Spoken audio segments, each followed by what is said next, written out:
നമസ്കാരം. മലബാർ ചാനലിൻ്റെ ജനപക്ഷം പരിപാടിയിലേക്ക് എല്ലാവർക്കും സ്വാഗതം. ഇന്ന് നമ്മൾ കോഴിക്കോട് ജില്ലയിലെ മൂടാടി ഗ്രാമപഞ്ചായത്തിലാണ്. ഇവിടെ ഇന്ന് നമ്മളോടൊപ്പം പരിപാടിയിൽ ഗ്രാമപഞ്ചായത്ത് പ്രസിഡന്റ് ശ്രീ CK ശ്രീകുമാർ ഉണ്ട്. UDFൻ്റെ പ്രതിനിധിയായി വാർഡ് മെമ്പർ പപ്പൻ മൂടാടി എത്തിയിട്ടുണ്ട്. BJPയുടെ പ്രതിനിധി ഇവിടെ എത്തിച്ചേർന്നിട്ടില്ല. ഏതാനും സമയത്തിനകം എത്തിച്ചേരുമെന്നാണ് പ്രതീക്ഷിക്കുന്നത്. ഗാന്ധിജിയുടെ വലിയൊരു സ്വപ്നമായിരുന്നു ഗ്രാമസ്വരാജ്. എന്നാൽ സ്വാതന്ത്ര്യാനന്തര ഇന്ത്യയിൽ ഭരണഘടനയുടെ അകത്തളങ്ങളിൽ വെളിച്ചം കിട്ടാതെ ഗ്രാമസ്വരാജ് എന്ന ഗാന്ധിയുടെ സ്വപ്നം ദശാബ്ദങ്ങളോളം മയങ്ങിക്കിടന്നു. അസമത്വമില്ലാതാക്കാനുള്ള ദിവ്യായുധമായിട്ടാണ് മഹാത്മാവ് ഗ്രാമസ്വരാജ് എന്ന സ്വപ്നത്തെ താലോലിച്ചത്. 73-74 ഭരണഘടനാ ഭേദഗതിയിലൂടെ പഞ്ചായത്തി രാജ് നഗരപാലിക ബില്ല് വന്നപ്പോഴാണ് ഗാന്ധിയുടെ സ്വപ്നങ്ങൾക്ക് നിറം പകരാൻ തുടങ്ങിയത്. ശക്തമായ കേന്ദ്രഭരണം, ശക്തമായ സംസ്ഥാന ഭരണം, ഇതിന് കീഴിലുള്ള തദ്ദേശ സ്വയംഭരണ സ്ഥാപനങ്ങൾ, ഈ 3 തട്ടിലായിട്ടുള്ള ഭരണമാണ് പഞ്ചായത്തി രാജിൻ്റെ അടിസ്ഥാന ശില. കേരളത്തിൻ്റെ ഒരു സവിശേഷത, കേരളത്തിൽ ജനകീയ ആസൂത്രണം എന്ന സവിശേഷമായ ഒരു പദ്ധതിയിലൂടെയാണ് ഗ്രാമസ്വരാജ് അതിൻ്റെ നിർവഹണത്തിലേക്ക് എത്തിയത്. കഴിഞ്ഞ 3 ദശാബ്ദങ്ങളിലായി അധികാരം പഞ്ചായത്തുകളിലേക്ക് എത്തിയ, ജനങ്ങളിലേക്ക് എത്തിയ 3 പതിറ്റാണ്ടിൻ്റെ ചരിത്രവുമായാണ് ഭരണ പ്രതിപക്ഷ ഭേദമില്ലാതെ എല്ലാ പാർട്ടികളും കഴിഞ്ഞ 3 പതിറ്റാണ്ട് കാലത്തെ നമ്മുടെ സമൂഹത്തിലുണ്ടായ നേട്ടങ്ങളെ വിലയിരുത്തുന്നത്. ഇന്ന് നമ്മളിവിടെ മൂടാടി ഗ്രാമപഞ്ചായത്തിലേക്ക് എത്തുകയാണ്. കഴിഞ്ഞ 5 വർഷത്തെ ഭരണ നേട്ടങ്ങളെക്കുറിച്ച്, മൂടാടി പഞ്ചായത്തിന് തനതായി ഉണ്ടാക്കാൻ കഴിഞ്ഞ നേട്ടങ്ങളിൽ ഊന്നിക്കൊണ്ട് നമ്മുടെ ബഹുമാന്യനായ പ്രസിഡന്റ് ശ്രീ CK ശ്രീകുമാർ നമ്മളോട് സംസാരിക്കും. അദ്ദേഹത്തെ ക്ഷണിക്കുന്നു. മൂടാടി ഗ്രാമപഞ്ചായത്ത് കഴിഞ്ഞ 5 വർഷക്കാലത്തിനിടയിൽ ഈ ഗ്രാമപഞ്ചായത്തിലെ 15 വാർഡുകളിലും സമഗ്രമായ വികസന പ്രവർത്തനങ്ങൾ നടപ്പാക്കിയിട്ടുണ്ട്. ഗ്രാമസഭകളിൽ നിന്ന് വരുന്ന നിർദ്ദേശങ്ങൾ അത് പഞ്ചായത്ത് തലത്തിൽ ക്രോഡീകരിച്ച് ലഭ്യമാകുന്ന ഫണ്ടുകളും അതുപോലെ തന്നെ മറ്റ് വിഭവ സാധ്യതകളും ഉപയോഗപ്പെടുത്തി എല്ലാ വാർഡുകളിലും അടിസ്ഥാന പ്രശ്നങ്ങൾ പരിഹരിക്കാൻ ഈ ഗ്രാമപഞ്ചായത്ത് ഭരണസമിതിക്ക് സാധിച്ചിട്ടുണ്ട്.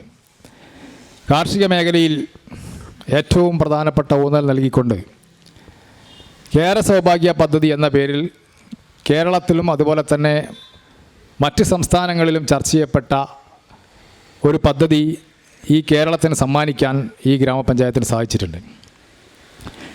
തെങ്ങ് കയറ്റം, ഒരു തൊഴിലാളികളെ കിട്ടാത്ത പ്രയാസം അത് പരിഹരിക്കാനും, തെങ്ങ് കയറ്റത്തിനുള്ള കൂലി 50% സബ്സിഡി കൊടുക്കാനും, അങ്ങനെ നാളികേര കർഷകരെ സഹായിക്കുന്ന ഒരു പുതിയ പദ്ധതി മുന്നോട്ട് വെക്കാൻ ഈ ഗ്രാമപഞ്ചായത്തിന് സാധിച്ചിട്ടുണ്ട്. അതുപോലെ തന്നെ കാർഷിക മേഖലയിൽ പ്രധാനമായ മറ്റൊരു തനതായ പ്രവർത്തനം നടത്തിയിട്ടുള്ളത് കുടുംബാരോഗ്യ കേന്ദ്രം പോലെ തന്നെ കാർഷിക വിളകൾക്ക് ബാധിക്കുന്ന കീടങ്ങൾ, രോഗങ്ങൾ കണ്ടുപിടിച്ച് പരിഹരിക്കാൻ അതിനൊരു ചികിത്സാലയം എന്നുള്ള നിലക്ക് വിള ആരോഗ്യ കേന്ദ്രം അതും ആദ്യമായി ആരംഭിച്ചിട്ടുള്ളത് മൂടാടിയിലാണ്. അതുപോലെ കഴിഞ്ഞ 25 വർഷത്തിലേറെയായി തരിശായി കിടന്നിരുന്ന ചാക്കര പാടശേഖരം അത് ഈ നാട്ടിലെ കർഷകരെ കൂട്ടായ്മകൾ സംഘടിപ്പിച്ചുകൊണ്ട്, അതേപോലെ കാർഷിക മേഖലയിലുള്ള വിദഗ്ധരുടെ നിർദ്ദേശങ്ങൾ പരിഗണിച്ചുകൊണ്ട് ആ പാടശേഖരം കൃഷിയോഗ്യമാക്കാൻ സാധിച്ചിട്ടുണ്ട്. അതിൻ്റെ അനുഭവത്തിൻ്റെ അടിസ്ഥാനത്തിൽ അവിടെ ഈ വർഷം വീണ്ടും കൃഷിയിറക്കാൻ വേണ്ടി കർഷകർ ആവേശത്തോടു കൂടി രംഗത്ത് വരുന്ന ഒരു കാഴ്ചയാണ് കണ്ടുകൊണ്ടിരിക്കുന്നത്. അതേപോലെ തന്നെ പശ്ചാത്തല മേഖലയിൽ നമ്മുടെ നാട്ടിലെ ആളുകളൊക്കെ പ്രധാനമായി ശ്രദ്ധിക്കുക എത്ര റോഡ് ചെയ്തു എന്നുള്ളതാണ്. ഏതാണ്ട് ഒരു 20 കോടി രൂപയുടെ റോഡ് പ്രവൃത്തി തന്നെ ഈ ഗ്രാമപഞ്ചായത്തിൻ്റെ എല്ലാ വാർഡുകളിലും നടന്നിട്ടുണ്ട്. അതിലേതെങ്കിലും പാർട്ടിയുടെയോ അല്ലെങ്കിൽ ഏതെങ്കിലും പ്രത്യേക കക്ഷിയുടെയോ എന്ന് പരിഗണനയില്ലാതെ എല്ലാ വാർഡുകളിലെയും ഒട്ടുമിക്ക റോഡുകളും ഇപ്പോൾ കോൺക്രീറ്റ് ചെയ്യപ്പെടുകയോ അല്ലെങ്കിൽ ടാർ ചെയ്യപ്പെടുകയോ ചെയ്യുന്ന സാഹചര്യം ഉണ്ടായിട്ടുണ്ട്. അതുപോലെ തെരുവുവിളക്കുകൾ, വ്യാപകമായ തെരുവുവിളക്കുകൾ സ്ഥാപിക്കുകയും തെരുവ് വിളക്കുകൾ കത്താത്ത പഞ്ചായത്ത് എന്നുള്ള ആക്ഷേപം ആർക്കും ഉന്നയിക്കാൻ കഴിയാത്ത നിലയിൽ എല്ലാ തെരുവ് വിളക്കും കത്തുകയും അത് റിപ്പയറിംഗ് സമയബന്ധിതമായി പൂർത്തീകരിക്കുകയും ചെയ്തതിൻ്റെ ഭാഗമായി എല്ലാ തെരുവ് വിളക്കും ഇപ്പോൾ പ്രകാശിക്കുന്ന ഒരു സാഹചര്യം ഈ നാട്ടിലുണ്ട്. അതുപോലെ മറ്റൊരു ഏറ്റവും പ്രധാനപ്പെട്ട ഒരു നേട്ടമായി ഞങ്ങൾ ചൂണ്ടിക്കാണിക്കുന്നത് ലൈഫ് ഭവന പദ്ധതിയാണ്. കേരളത്തിലെ ഭവനരഹിതരായ ആളുകളെ കണ്ടെത്തി അവർക്ക് വീട് വെച്ച് നൽകുന്ന കേരള ഗവൺമെൻറ്റിൻ്റെ ഏറ്റവും പ്രധാനപ്പെട്ട പദ്ധതിയാണ് ലൈഫ് ഭവന പദ്ധതി. ആ ലൈഫ് ഭവന പദ്ധതിയിൽ 230 ഗുണഭോക്താക്കളാണ് ഈ ഗ്രാമപഞ്ചായത്തിലുണ്ടായിരുന്നത്. ആ 230 ആളുകളും എഗ്രിമെൻറ്റ് വെക്കുകയും 230 ആളുകളും വീട് പണി ഏതാണ്ട് പൂർത്തീകരിക്കുകയും ചെയ്ത സാഹചര്യം ഉണ്ടായിട്ടുണ്ട്. കഴിഞ്ഞ 21-ാം തീയതി ഞങ്ങളെല്ലാം ഈ നിൽക്കുന്ന പപ്പേട്ടൻ ഉൾപ്പെടെ നിന്നുകൊണ്ട് ആ 230 ആളുകൾക്കും താക്കോൽ കൊടുക്കുന്ന ഒരു പരിപാടി ബഹുമാനപ്പെട്ട തദ്ദേശ സ്വയംഭരണ വകുപ്പ് മന്ത്രി ശ്രീ എം പി രാജേഷിൻ്റെ നേതൃത്വത്തിൽ ഗ്രാമപഞ്ചായത്തിൽ നടപ്പാക്കിയിട്ടുണ്ട്. അങ്ങനെ ഒട്ടനവധി പ്രവർത്തനങ്ങൾ, അതുപോലെ തോടുകൾ, ഡ്രെയിനേജുകൾ ഒക്കെ പുനർനിർമ്മിക്കുകയും നീരൊഴുക്ക് സാധ്യമാക്കുകയും ചെയ്തതിൻ്റെ ഭാഗമായി വെള്ളക്കെട്ടിൻ്റെ പ്രശ്നം ഒരു പരിധിവരെ ഈ ഗ്രാമപഞ്ചായത്തിൽ ഈ 5 വർഷത്തിനിടയിൽ നമുക്ക് പരിഹരിച്ചു പോകാൻ സാധിച്ചിട്ടുണ്ട്. ഒട്ടേറെ തോടുകളുടെ പേരുകളൊന്നും ഞാനിവിടെ വായിക്കുന്നില്ല. അതുപോലെ വനിതാ തൊഴിൽ സംരംഭം ഏറ്റവും പ്രധാനപ്പെട്ട ഒരു മേഖലയാണ്. തൊഴിൽ കൊടുക്കുക എന്നുള്ള സംസ്ഥാന ഗവൺമെൻറ്റിൻ്റെ തീരുമാനത്തിൻ്റെ ഭാഗമായി ഏതാണ്ട് 12ഓളം തൊഴിൽ സംരംഭങ്ങൾ മാത്രം 12-ലധികം തൊഴിൽ സംരംഭങ്ങൾ ഈ ഗ്രാമപഞ്ചായത്തിൽ കുടുംബശ്രീ ഇവിടെ നേതൃത്വത്തിൽ ഗ്രാമപഞ്ചായത്തിൻ്റെ സബ്സിഡിയോടുകൂടി ബ്യൂട്ടി പാർലർ, അതുപോലെ തന്നെ കാറ്ററിംഗ് യൂണിറ്റുകൾ, ടൈലറിംഗ് യൂണിറ്റുകൾ, ജോലികൾക്കാവശ്യമായ സാധന സാമഗ്രികൾ കൊടുക്കുന്ന വിഷയങ്ങൾ ഗ്രൂപ്പുകൾ ഒക്കെ ഈ നാട്ടിലാകെ ആരംഭിക്കാൻ ഈ ഗ്രാമപഞ്ചായത്തിന് സാധിച്ചു എന്നുള്ളതും ഏറ്റവും പ്രധാനപ്പെട്ട നേട്ടമാണ്. അതുപോലെ തന്നെ ആരോഗ്യ മേഖലയിൽ ഏറ്റവും മികച്ച പ്രവർത്തനം ആണ് ആരോഗ്യ മേഖലയിൽ നടത്തിയിട്ടുള്ളത്. അതിന് ആർദ്ര കേരള പുരസ്കാരം, ഈ സംസ്ഥാന ഗവൺമെൻറ്റിൻ്റെ ആർദ്ര കേരള പുരസ്കാരം ഞങ്ങളെല്ലാം കൂടി ചേർന്ന് പോയി തിരുവനന്തപുരത്ത് നിന്ന് സ്വീകരിക്കുന്ന സാഹചര്യം ഉണ്ടായിട്ടുണ്ട്. നമ്മളെ കുടുംബാരോഗ്യ കേന്ദ്രത്തിൽ 3 ഡോക്ടർമാർ, വൈകുന്നേരം 6 മണി വരെ OP, ആവശ്യത്തിന് മരുന്ന്, അതുപോലെ തന്നെ തൊട്ടടുത്തുള്ള ആയുർവേദ കേന്ദ്രം, ഹോമിയോ കേന്ദ്രം, ഇതൊക്കെ നല്ല രീതിയിൽ പരിപാലിച്ചതിൻ്റെ ഭാഗമായിട്ടാണ് കേരള സർക്കാർ ആർദ്ര കേരള പുരസ്കാരം നൽകി നമ്മളെ ആദരിച്ചിട്ടുള്ളത്. അതുപോലെ തന്നെ മത്സ്യമേഖലയിൽ നടത്തിയ വിപുലമായ പ്രവർത്തനങ്ങളുടെ ഭാഗമായി സംസ്ഥാനത്തെ ഏറ്റവും മികച്ച മത്സ്യമേഖലയിൽ പ്രവർത്തനം നടത്തുന്ന സംസ്ഥാനത്തെ പഞ്ചായത്തിൻ്റെ അവാർഡ്, സംസ്ഥാന അവാർഡ് ഈ ഗ്രാമപഞ്ചായത്തിന് ലഭിച്ചിട്ടുണ്ട്. മത്സ്യമേഖലയിൽ നടത്തിയ വൈവിധ്യങ്ങളായ പ്രവർത്തനങ്ങളാണ്. വള്ളം വിതരണം, അതുപോലെ തന്നെ വല വിതരണം, അത് കടലോരത്താണെങ്കിൽ മറുഭാഗത്ത് മത്സ്യസഞ്ചാരി, ബയോഫ്ലോക്ക് പദ്ധതി, കൂട് കൃഷി, അങ്ങനെ മത്സ്യമേഖലയിൽ എന്തൊക്കെ പ്രവർത്തനങ്ങൾ ചെയ്യാൻ കഴിയുമോ അതൊക്കെ വളരെ വിപുലമായി സംഘടിപ്പിച്ചതിൻ്റെ ഭാഗമായിട്ടാണ് ഈ ഗ്രാമപഞ്ചായത്തിന് അങ്ങനെ ഒരു അവാർഡ് കിട്ടിയിട്ടുള്ളത്. അതുപോലെ മറ്റൊരു പ്രധാനപ്പെട്ട മേഖല തൊഴിലുറപ്പ് പദ്ധതിയാണ്. തൊഴിലുറപ്പ് പദ്ധതിയിൽ ഈ ഗ്രാമപഞ്ചായത്ത് 5 വർഷത്തിനിടയിൽ 40 കോടി രൂപയുടെ പ്രവർത്തനങ്ങളാണ് ഈ നാട്ടിലെ തൊഴിലുറപ്പ് തൊഴിലാളികളുടെ അക്കൗണ്ടിലേക്ക് ആ 40 കോടി എത്തിക്കാൻ ആവശ്യമായ പ്രവർത്തനം നടത്തിയിട്ടുണ്ട്. അതിൻ്റെ ഭാഗമായി തൊഴിലുറപ്പ് പദ്ധതിയുടെ ഭാഗമായി നിരവധി പ്രവർത്തനങ്ങൾ, വൈവിധ്യമാർന്ന പ്രവർത്തനങ്ങൾ ഏറ്റെടുത്തു. തൊഴിലുറപ്പ് പദ്ധതിയെ പൊതുവെ ആളുകൾ പരിഹസിക്കുന്ന ഒരു സാഹചര്യമുണ്ട്. അവർ മണ്ണ് കൊത്തലും പുല്ല് പറക്കലും മാത്രമാണ്. അത് മാത്രമല്ല, ലൈഫ് ഭവന പദ്ധതിയിൽ വീട് വെക്കുന്ന ആളുകൾക്ക് 90 ദിവസത്തെ പണി കൊടുക്കുന്നുണ്ട്. അതുപോലെ തന്നെ കമ്പോസ്റ്റ് പിറ്റ്, സോക്ക് പിറ്റ്, ഗ്രാമച്ചന്ത, അങ്ങനെ വൈവിധ്യങ്ങളായ പ്രവർത്തനങ്ങൾ തൊഴിലുറപ്പിൽ നടത്തിയതിൻ്റെ ഭാഗമായി കഴിഞ്ഞ 2 വർഷമായി തുടർച്ചയായി തൊഴിലുറപ്പ് പദ്ധതിയിൽ കോഴിക്കോട് ജില്ലയിൽ 1-ാം സ്ഥാനത്താണ് മൂടാടി ഗ്രാമപഞ്ചായത്ത്. മഹാത്മാ പുരസ്കാരം അതിൻ്റെ ഭാഗമായി നമുക്ക് ലഭിച്ചിട്ടുണ്ട്. അവസാനമായി ഹീറ്റ് ആക്ഷൻ പ്ലാൻ എന്ന് പറയുന്ന ഒരു പ്രത്യേക പദ്ധതി സംസ്ഥാനത്ത് ആദ്യമായി മന്ത്രി പറഞ്ഞിട്ടുള്ളത് രാജ്യത്ത് തന്നെ ആദ്യമായിട്ടാണ്. ചൂട് ക്രമീകരിക്കാൻ ആവശ്യമായ വിവിധങ്ങളായ പ്രവർത്തനങ്ങൾ സംസ്ഥാന ദുരന്ത നിവാരണ അതോറിറ്റിയിലെ വിദഗ്ധരുമായി ആലോചിച്ച് അവരുടെ പിന്തുണയോടുകൂടി കഴിഞ്ഞ 1-2 വർഷമായി ഈ ഗ്രാമപഞ്ചായത്തിലെ പ്രാദേശികമായി ലഭ്യമായ വിദഗ്ധരുടെ ഒരു കമ്മിറ്റി രൂപീകരിച്ചുകൊണ്ട് ഈ പഞ്ചായത്തിൽ നടപ്പാക്കാൻ ആവശ്യമായ ഒരു കർമ്മ പദ്ധതി ഈ പഞ്ചായത്ത് മുന്നോട്ട് വെച്ചു. അതിൻ്റെ ഭാഗമായിട്ടുള്ള പ്രവർത്തനങ്ങൾ ആരംഭിച്ചു. അതിലൊന്നാണ് നന്ദി ടൗണിൽ നമ്മൾ കാണുന്ന വാട്ടർ ATM. അതുപോലെ നന്ദി ടൗണിൽ തന്നെ നമ്മളിപ്പോൾ ടേക്ക് എ ബ്രേക്ക് വഴിയോര വിശ്രമ കേന്ദ്രം ഉണ്ടാക്കി. തൊഴിലുറപ്പ് പദ്ധതിയും കുടുംബശ്രീയെയും യോജിപ്പിച്ചുകൊണ്ട് നന്ദി ടൗണിൽ ഒരു മത്സ്യ മാർക്കറ്റ്, ഗ്രാമച്ചന്ത, അതുപോലെ തന്നെ സ്ത്രീകൾക്ക് ഉപജീവനം കഴിക്കാനാവുന്ന ആവശ്യമായ ഒരു സമുച്ചയം തന്നെ അവിടെ തൊഴിലുറപ്പ് പദ്ധതിയുടെ സാധ്യതകൾ ഉപയോഗപ്പെടുത്തി നമ്മൾ ഉണ്ടാക്കിയിരിക്കുകയാണ്. അങ്ങനെ പല സ്ഥലത്തായി മത്സ്യം വിറ്റിരുന്ന നന്ദി ടൗണ് ഇപ്പോൾ മത്സ്യവില്പന ഒരു കേന്ദ്രീകൃതമായ ഒരു സ്ഥലത്തേക്ക് മാറ്റുകയും വളരെ വൃത്തിയുള്ള ഒരു സംവിധാനം അവിടെ ഒരുക്കാനും ഈ ഗ്രാമപഞ്ചായത്തിന് സാധിച്ചിട്ടുണ്ട്. മറ്റൊരുപാട് മേഖലകളിൽ ഈ പഞ്ചായത്തിൻ്റെ എല്ലാ വാർഡുകളിലും വളരെ സജീവമായ ഇടപെടലുകൾ നടത്താൻ സാധിച്ചിട്ടുണ്ട് ഈ 5 വർഷത്തിനിടയിൽ. വളരെ സംക്ഷിപ്തമായിട്ടാണെങ്കിലും സമഗ്രമായ ഒരു പ്രവർത്തനത്തിൻ്റെ ഒരു റിപ്പോർട്ടാണ് ബഹുമാന്യനായ പ്രസിഡന്റ് ഇവിടെ അവതരിപ്പിച്ചിട്ടുള്ളത്. ഈ കാര്യങ്ങൾ നിർവഹിക്കുന്നതിൽ ഭരണസമിതി അംഗം എന്നുള്ള നിലയിൽ ശ്രീ പപ്പൻ മൂടാടിയും വലിയ പങ്കുകൾ വഹിച്ചിട്ടുണ്ടാവും. നമുക്കിനി അറിയാനുള്ളത് UDFൻ്റെ പ്രതിനിധിയായിട്ടുള്ള ഭരണസമിതി അംഗമായ മിസ്റ്റർ പപ്പൻ മൂടാടി ഈ വികസന പരിപ്രേക്ഷ്യത്തോട് എങ്ങനെ പ്രതികരിക്കുന്നു എന്ന് അറിയാനാണ്. ശ്രീകുമാർ പഞ്ചായത്തിൽ നടപ്പിലാക്കിയ കാര്യങ്ങളെക്കുറിച്ച് വിശദമായി ഇവിടെ സംസാരിച്ചു. ഈ പദ്ധതികളൊക്കെ തന്നെ നടപ്പിലാക്കേണ്ട ഒരു സാഹചര്യം നമ്മുടെ പഞ്ചായത്തിലും നമ്മുടെ സംസ്ഥാനത്തും നമ്മുടെ രാജ്യത്തും എങ്ങനെ ഉണ്ടായി എന്നുള്ള സാഹചര്യം കൂടി നാം ആമുഖമായി കാണേണ്ടതാണ്. ഗാന്ധിജിയുടെ സ്വപ്നമായ ഗ്രാമസ്വരാജ്, അത് ഇന്ത്യയുടെ ബഹുമാന്യനായ പ്രധാനമന്ത്രി ശ്രീ രാജീവ് ഗാന്ധി ഇന്ത്യയുടെ പാർലമെൻറ്റിലും ഇന്ത്യയുടെ രാജ്യസഭയിലും ലോകസഭയിലും അവതരിപ്പിച്ചപ്പോൾ അതിനെ പൂർണ്ണമായും എതിർത്ത് പരാജയപ്പെടുത്തിയവരാണ് ബഹുമാന്യനായ പ്രസിഡന്റിൻ്റെ പാർട്ടിക്കാർ എന്നുള്ളത് കൂടി ആലോചിക്കണം. പിന്നീട് വന്ന നരസിംഹറാവുവിൻ്റെ ഗവൺമെൻറ് 1994 ഈ ബില്ല് 73-74 ഭേദഗതി വകുപ്പുകളുടെ ഭേദഗതി വരുത്തിക്കൊണ്ട് അത് നടപ്പിലാക്കാൻ സാധിച്ചു.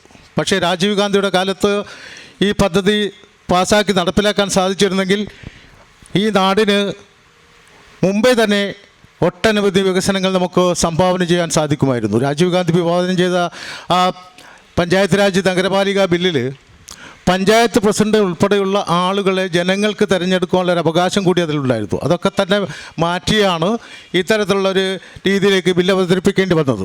ആ ബില്ല് അവതരിപ്പിച്ചപ്പോൾ കിട്ടിയ സംസ്ഥാന ഗവൺമെൻറ്റിൻ്റെ ഫണ്ടും കേന്ദ്ര ഗവൺമെൻറ്റിൻ്റെ ഫണ്ടും ഈ തദ്ദേശ സ്വയംഭരണ സ്ഥാപനങ്ങൾക്ക് സ്വയംഭരണാവകാശമുള്ള തദ്ദേശ സ്വയംഭരണ സ്ഥാപനങ്ങൾക്ക് ലഭിക്കുക വഴി ഈ കേരളത്തിലെ മാത്രമല്ല ഇന്ത്യ രാജ്യത്തെ പഞ്ചായത്തുകളിലൊക്കെ തന്നെ ഇത്തരം പ്രവർത്തനങ്ങൾ നടത്തുവാൻ സാധിച്ചിട്ടുണ്ട്. ഇല്ല എന്നുള്ളത് തർക്കമൊന്നുമില്ല. പക്ഷേ തനതായി ചൂണ്ടിക്കാണിക്കാൻ പറ്റിയ ഈ ഫണ്ടുകൾ ഉപയോഗിച്ച് തനതായി ചൂണ്ടിക്കാണിക്കാൻ പറ്റിയ എന്തെങ്കിലും കാര്യം ഈ പഞ്ചായത്തിൽ ചെയ്യുവാൻ സാധിച്ചിട്ടുണ്ടോ എന്ന് നാം പരിശോധിക്കണം. നമ്മുടെ പഞ്ചായത്തിൽ 2 പ്രധാനപ്പെട്ട ടൗണുകളുണ്ട്. മൂടാടി ടൗണും ബാക്കി ടൗണുകൾ മോശമെന്നല്ല. മൂടാടി ടൗണും നന്ദി ടൗണും. ഈ നന്ദി ടൗണിലും മൂടാടി ടൗണിലും ഒരു മത്സ്യ മാർക്കറ്റ്, നേരത്തെ പ്രസിഡന്റ് ഇവിടെ സൂചിപ്പിച്ചു മത്സ്യ മാർക്കറ്റ് ഉണ്ട് എന്ന്. പക്ഷേ അത് ഗ്രാമചന്തയില്ല. ആ ഗ്രാമചന്തയിലൊരു ഭാഗത്ത് മത്സ്യം വിൽക്കാനുള്ള ഏർപ്പാടാക്കി എന്നല്ലാതെ ഈ 2 ടൗണുകളിലും ഒരു നല്ല മത്സ്യ മാർക്കറ്റ് ഉണ്ടാക്കുവാൻ ഇതുവരെ ഈ 5 വർഷക്കാലമല്ല 30 വർഷക്കാലമായി ഈ ഇടതുപക്ഷം ഇവിടെ ഭരിച്ചുകൊണ്ടിരിക്കുകയാണ് നമ്മുടെ പഞ്ചായത്തിനകത്ത്. ഈ ആനുകൂല്യങ്ങളൊക്കെ തന്നെ നേടിക്കൊണ്ട് ആ കാലയളവിൽ പോലും ഒരു പൊതുവായ മത്സ്യ മാർക്കറ്റ് ഉണ്ടാക്കുവാൻ സാധിച്ചിട്ടില്ല. മാത്രവുമല്ല ഒരു പൊതു ശ്മശാനം നമ്മുടെ പഞ്ചായത്തിൽ ഉണ്ടാക്കിയെടുക്കുവാൻ സാധിച്ചിട്ടില്ല. ഒരു കളിസ്ഥലം, ഇതൊന്നും തന്നെ പൊതുവായ പഞ്ചായത്തിന് ഒരു യൂണിറ്റായി കണ്ടുകൊണ്ടുണ്ടാക്കേണ്ട പ്രവർത്തനങ്ങൾ അതൊന്നും തന്നെ നമ്മുടെ പഞ്ചായത്തിനകത്ത് ഉണ്ടാക്കിയെടുക്കാൻ സാധിച്ചിട്ടില്ല എന്നുള്ളത് ആ യാഥാർത്ഥ്യം കൂടി ബഹുമാന്യനായ പഞ്ചായത്ത് പ്രസിഡന്റ് ഉൾപ്പെടെയുള്ളവർ ഉൾക്കൊള്ളണമെന്നാണ് എനിക്ക് സൂചിപ്പിക്കാനുള്ളത്. മറ്റുള്ള പ്രവർത്തനങ്ങളൊക്കെ തന്നെ നേരത്തെ പ്രസിഡന്റ് സൂചിപ്പിച്ചു ഈ കാർഷിക മേഖലയിൽ വിപ്ലവകരമായ നേട്ടമുണ്ടാക്കിയെന്ന്. ആ ചാക്കര പാടശേഖരം മാത്രമല്ല, നമ്മുടെ പഞ്ചായത്തിനകത്ത് 4 പാടശേഖരങ്ങളുണ്ട്. ആ 4 പാടശേഖരങ്ങളിൽ 3 പാടശേഖരങ്ങളും ഇന്ന് തരിശായി കിടക്കുകയാണ്. ആ പാടശേഖരങ്ങളിൽ കൂടി വളരെ സജീവമായിട്ട് നമുക്ക് നെൽകൃഷി ഇറക്കാൻ സാധിച്ചിരുന്നെങ്കിൽ കൊയിലാണ്ടി താലൂക്കിലെ നല്ല കോഴിക്കോട് ജില്ലയിൽ പൂർണ്ണമായും അരി സപ്ലൈ ചെയ്യാനുള്ളൊരു കൃഷി സമ്പ്രദായം നമുക്ക് ഉണ്ടാക്കിയെടുക്കുവാൻ, നെല്ല് ഉൽപ്പാദിപ്പിക്കാൻ നമുക്ക് സാധിക്കും. അതിൽ നമ്മൾ ഊന്നൽ കൊടുത്തുകൊണ്ട് കാർഷിക മേഖല ഊന്നൽ കൊടുക്കണം. ഈ കേര സൗഭാഗ്യ എന്ന് പറയുന്നത് ഒരു ഭാഗത്ത് മാത്രം ഒതുങ്ങിപ്പോയിരിക്കുന്നു. ഈ നന്ദിയിൽ ടൗണിൽ നിന്ന് ആരാണ് ഈ കേര സൗഭാഗ്യ ഗുണഭോക്താവ് ആയിട്ടുള്ളത്? കോടിക്കൽ നിന്നാരാണ് കേര സൗഭാഗ്യം ഉണ്ടായത്? അതിൻ്റെ ഒന്ന് പ്രാധാന്യം ഉൾക്കൊണ്ടുപോകാനും അത് തന്നെ പഞ്ചായത്തിൻ്റെതായ രീതിയിലേക്ക് കൊണ്ടുപോകാനും സാധിച്ചിട്ടില്ല എന്നുള്ളതാണ് എനിക്കിവിടെ സൂചിപ്പിക്കാനുള്ളത്. അതുപോലെ തന്നെ മറ്റു കാര്യങ്ങളൊക്കെ തന്നെ റോഡുകളുടെ കാര്യത്തിൽ കുറേ റോഡുകളൊക്കെ തന്നെ കോൺക്രീറ്റ് ചെയ്തിട്ടുണ്ട്. അതിൽ പ്രധാനപ്പെട്ട റോഡാണ് കോൺക്രീറ്റ് റോഡ് ഉണ്ടായിട്ടുണ്ട്, ടാർ റോഡ് ഉണ്ടായിട്ടുണ്ട്. പക്ഷേ ഇതിൽ പ്രധാനപ്പെട്ട ഒരു റോഡ് നന്ദി കോടിക്കൽ റോഡിൻ്റെ അവസ്ഥ ഇന്ന് ആ പ്രദേശത്തുള്ളവർ മാത്രമല്ല, നന്ദിയിൽ നിന്ന് കോടിക്കലേക്ക് പോകുന്ന എല്ലാവരും അനുഭവിച്ചു കൊണ്ടിരിക്കുന്നൊരു വലിയൊരു ദുരന്തമാണ്. ആ ദുരന്തം, ആ ഫണ്ട് മൂടാടി പഞ്ചായത്തിന് പൂർണ്ണമായി വെച്ചുകൊണ്ട് പ്രവർത്തിക്കാൻ സാധിക്കില്ല എന്നുള്ളതും എനിക്ക് പറയാം. പക്ഷേ അത് ജില്ലാ പഞ്ചായത്തിൽ ആസ്തി വികസന പദ്ധതിയിൽ ഉൾപ്പെടുത്തിക്കൊണ്ട് കൊടുത്തിരുന്നെങ്കിൽ എത്രയോ മുമ്പ് തന്നെ ആ റോഡ് ടാർ ചെയ്ത് അല്ലെങ്കിൽ കോൺക്രീറ്റ് ചെയ്ത് ഡ്രെയിനേജ് ഉണ്ടാക്കിയ റോഡ് നല്ല ഗതാഗത യോഗ്യമാക്കി മാറ്റാൻ സാധിക്കുമായിരുന്നു. അത് ചെയ്തില്ല. അത് അവസാന നിമിഷമാണ് ഈ 11-ാം മണിക്കൂറിൽ അത് ആസ്തി രേഖയിൽ കൊടുത്തുകൊണ്ട് വേറെ ഫണ്ട് വെക്കാൻ സാധിച്ചില്ല എന്നുള്ളത് കൊണ്ട് നന്ദി കോടിക്കൽ റോഡ് കൂടി വളരെ ശോചനീയാവസ്ഥയിലേക്കാണ് പോകുന്നത്. മറ്റൊരു റോഡുകളിലൊക്കെ തന്നെ, മറ്റ് വാർഡുകളിലെ ചില റോഡുകളൊക്കെ തന്നെ കോൺക്രീറ്റ് ചെയ്തിട്ടുണ്ട്, ഇല്ല എന്നൊന്നും പറയുന്നില്ല. ഇത്തരത്തിലുള്ള പ്രധാനപ്പെട്ട സംഭവ വികാസങ്ങളൊന്നും തന്നെ നമുക്ക് നേടിയെടുക്കുവാൻ സാധിച്ചിട്ടില്ല എന്നുള്ള യാഥാർത്ഥ്യമാണ് എനിക്കിവിടെ പറയുവാനുള്ളത്.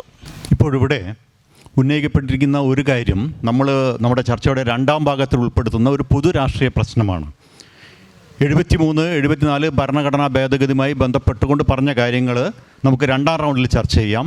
മറ്റ് കാര്യങ്ങൾ ഇവിടെ ശ്രീ പപ്പൻ മൂടാടി ഉയർത്തിയത് കളിസ്ഥലം, പൊതു ശ്മശാനം, ഈ റോഡ്, കീഴൂർ റോഡിൻ്റെ വിഷയം, അതുപോലുള്ള വിഷയങ്ങളിൽ പഞ്ചായത്ത് പ്രസിഡൻറ്റിൻ്റെ വിശദീകരണം അദ്ദേഹം നൽകും. എൻ്റെ പ്രിയ സുഹൃത്ത് ഇവിടെ ആദ്യമായി പറഞ്ഞത് ഗ്രാമസ്വരാജ് CPM പരാജയപ്പെടുത്തി എന്നതാണ്. ഗ്രാമസ്വരാജ് ഗാന്ധിജിയുടെ സ്വപ്നമാണ്, നല്ല സ്വപ്നമൊക്കെയാണ്. പക്ഷേ ഇത് കേരളത്തിൽ മാത്രമേ ഈ സ്വരാജ് ഉള്ളൂ എന്നുള്ളത് നമ്മൾ മനസ്സിലാക്കേണ്ടത്. നമ്മളെ തൊട്ടപ്പുറത്ത് കർണാടകയാണ്. കർണാടകത്തിൽ കോൺഗ്രസ്സാണ്. അവിടെ ജനകീയ ആസൂത്രണമാണ്. എന്ത് ആസൂത്രണമാണ് നടക്കുന്നതെന്നുള്ളതും കൂടി ഒന്ന് വിശദീകരിച്ചാൽ നല്ലതാണ്. അപ്പോൾ CPM ഭരിക്കുന്ന സംസ്ഥാനമായ കേരളത്തിൽ ജനകീയ ആസൂത്രണ പദ്ധതി, അതുപോലെ തന്നെ ഈ പറഞ്ഞ ഭരണഘടനാ ഭേദഗതി ഒക്കെ വളരെ കൃത്യമായി നടത്തിയിട്ടുണ്ട്, നടത്തി പോകുന്നുണ്ട്. അതിൻ്റെ നേട്ടങ്ങൾ നമ്മളെല്ലാവരും അനുഭവിക്കുന്നുണ്ട്. പക്ഷേ UDF ഇവിടെ ഭരിക്കുന്ന കാലഘട്ടത്തിലൊക്കെ ഈ സംവിധാനത്തെ തകർക്കാനുള്ള ശ്രമം നടന്നിട്ടുണ്ട്. മുമ്പൊരു ജില്ലാ കൗൺസിൽ ഉണ്ടായിരുന്നു. ആദ്യമായി ജില്ലാ കൗൺസിലാണ് കേരളത്തിൽ വന്നത്. ആ ജില്ലാ കൗൺസിൽ പിന്നെ ജില്ലാ കൗൺസിലായി. ആ ജില്ലാ കൗൺസിലിനെ ആരാ പിരിച്ചുവിട്ടത്, അധികാരങ്ങൾ കവർന്നെടുത്തതെന്നൊക്കെ ഈ നാട്ടിലെ ജനങ്ങൾക്കറിയാം. അപ്പോൾ അതുകൊണ്ട് രാജീവ് ഗാന്ധി കൊണ്ടുവന്നതാണ്, മഹാത്മാവിൻ്റെ സ്വപ്നമാണെന്നൊക്കെ നമുക്ക് പറയാം. പക്ഷേ ഫലത്തിൽ ഇത് നടപ്പാക്കുന്ന കാര്യത്തിൽ ആത്മാർത്ഥമായ നിലപാട് സ്വീകരിച്ചിട്ടുള്ളത് കേരളത്തിലെ ഇടതുപക്ഷവും CPM-ഉമാണെന്നുള്ളത് ഈ നാട്ടിലെ ജനങ്ങൾക്ക് അറിയാവുന്നതാണ്. അതുപോലെ ഇവിടെ ഉന്നയിക്കപ്പെട്ട ചില വിഷയങ്ങൾ, ഇപ്പോൾ മൂടാടിയിൽ നന്ദിയിലും മത്സ്യ മാർക്കറ്റില്ല എന്നുള്ളതാണ്. മത്സ്യ മാർക്കറ്റ് നമ്മൾ പണി ആരംഭിച്ച് മത്സ്യം ഇവിടെ വിൽപ്പന നടത്താനുള്ള സംവിധാനമാണ് മത്സ്യ മാർക്കറ്റ്. അതല്ലാതെ അതിവിപുലമായ നമ്മളെ മുനിസിപ്പാലിറ്റികളിലൊക്കെ ഉള്ളത് പോലെയുള്ള ഒരു സംവിധാനം, അതിന് മാത്രം മത്സ്യം വിൽപ്പന നടക്കുന്ന കേന്ദ്രങ്ങളല്ല നന്ദി. നന്ദിയിൽ നമ്മൾ മത്സ്യ വിൽപ്പനക്കാരെ വിളിച്ചു ചേർത്തപ്പോൾ ആകെ 5 പേരാണ് അവിടെ മത്സ്യം ചെയ്യുന്നത്, വിൽപ്പന നടത്തുന്നത്. അതിൽ 2 ആളുകളാണ് മെയിൻ ആളുകൾ, ബാക്കി എല്ലാവരും അവരുടെ സബ് തൊഴിലാളികളാണ്. അപ്പോൾ ഞങ്ങൾക്ക് മഴയും വെയിലും കൊള്ളാതെ മത്സ്യ വിൽപ്പന നടത്താനുള്ള ഒരു സംവിധാനം ഉണ്ടാക്കി തരണമെന്ന് മാത്രമേ ഇവിടുത്തെ മത്സ്യത്തൊഴിലാളികളെ സംബന്ധിച്ചിടത്തോളം ആവശ്യമുള്ളൂ. ആ ആവശ്യം നമ്മൾ നിറവേറ്റിയിട്ടുണ്ട്. മൂടാടിയിൽ ആകപ്പാടെ 2 മത്സ്യ വിതരണക്കാരാണ് ഉള്ളത്. അവിടെയും ഇതേപോലെയുള്ള സംവിധാനം നമ്മൾ ഒരുക്കും. അല്ലാതെ സർക്കാരിൻ്റെ ഫണ്ട് ഉപയോഗിച്ച് അതിവിപുലമായ ഫ്രീസറും ഒരുപാട് മത്സ്യത്തൊഴിലാളികളുമൊക്കെയുള്ള കൊയിലാണ്ടിയിലും അതുപോലെ തന്നെ കോഴിക്കോടുള്ള സെൻട്രൽ മാർക്കറ്റ് പോലെയുള്ള സംവിധാനം ഈ ഗ്രാമപ്രദേശത്തിന് ആവശ്യമില്ല എന്നുള്ള യാഥാർത്ഥ്യവും പ്രായോഗികതയും മനസ്സിലാക്കിയിട്ടുള്ള തീരുമാനമാണ് പഞ്ചായത്ത് എടുത്തിട്ടുള്ളത്. അപ്പോൾ അത് മൂടാടിയിൽ ഇങ്ങനെ സംവിധാനം നമ്മൾ ആലോചിക്കുന്നുണ്ട്. സ്ഥലം കിട്ടുകയാണെങ്കിൽ നമ്മളത് ചെയ്യും. അതാണ് അത് സംബന്ധിച്ച് പറയാനുള്ളത്. അതുപോലെ പൊതുശ്മശാനം വളരെ രസകരമാണ്. പൊതുശ്മശാനത്തിന് 1980 മൂടാടി ഗ്രാമപഞ്ചായത്തിൽ ഒരു ഭൂമി എടുത്തിരുന്നു. ഇപ്പം എൻ്റെ വാർഡിലാണ്. ആ ഭൂമി എടുത്തിട്ടെന്നല്ലാതെ അതിൻ്റെ പരിസരത്തുള്ള പ്രിയപ്പെട്ട പപ്പാട്ടൻ്റെ പാർട്ടിക്കാരെല്ലാം കൂടി അതിനെ അന്ന് പരസ്യമായി എതിർത്തു. സഖാവ് കോട്ടയത്ത് ബാലനാർ ഉൾപ്പെടെയുള്ള ആളുകൾ അന്ന് മെമ്പറായ സമയത്താണ് അവിടെ ശ്മശാനത്തിന് ഭൂമി എടുത്തത്. അതിന് താഴേക്ക് മാലിന്യങ്ങൾ ഒലിച്ച് ഇറങ്ങുമെന്ന് പറഞ്ഞുകൊണ്ട് അവിടുത്തെ ഉന്നത കുലജാതരായ ആളുകളെല്ലാം കൂടി ആ പദ്ധതി എതിർത്ത് അങ്ങനെ അവിടെ കടന്നുപോയതാണ്. അതാണ് ശ്മശാനത്തിൻ്റെ ഭാഗമായി ഉണ്ടായ പ്രശ്നം. ഇനി നമുക്ക് നോക്കാം, ഭൂമി കിട്ടാനുള്ള ശ്രമം നടത്തിയാൽ ശ്മശാനം നമുക്ക് യാഥാർത്ഥ്യമാക്കുന്നതിന് പ്രശ്നമൊന്നുമില്ല. നമ്മൾ കൂട്ടായി ശ്രമിക്കേണ്ട കാര്യങ്ങൾ അതൊക്കെ അതല്ലാതെ അതാരെങ്കിലും ഒരു കുറ്റമായി തലയിൽ വെച്ചിട്ട് കാര്യമൊന്നുമില്ല. അപ്പോൾ ശ്മശാനത്തിന് വേണ്ടി നമ്മൾ MLA-യോട് 2 കോടി രൂപ അനുവദിക്കാൻ ആവശ്യമായ കാര്യങ്ങളൊക്കെ നീക്കിയിട്ടുണ്ട്. അപ്പോൾ അത് സ്ഥലം ലഭ്യമാകുന്ന ചില സ്ഥലങ്ങളൊക്കെ നമ്മൾ അനുയോജ്യമായ സ്ഥലങ്ങളൊക്കെ നമ്മൾ ചില ഡിപ്പാർട്ട്മെൻറ്റ് കൈവശമുണ്ട്.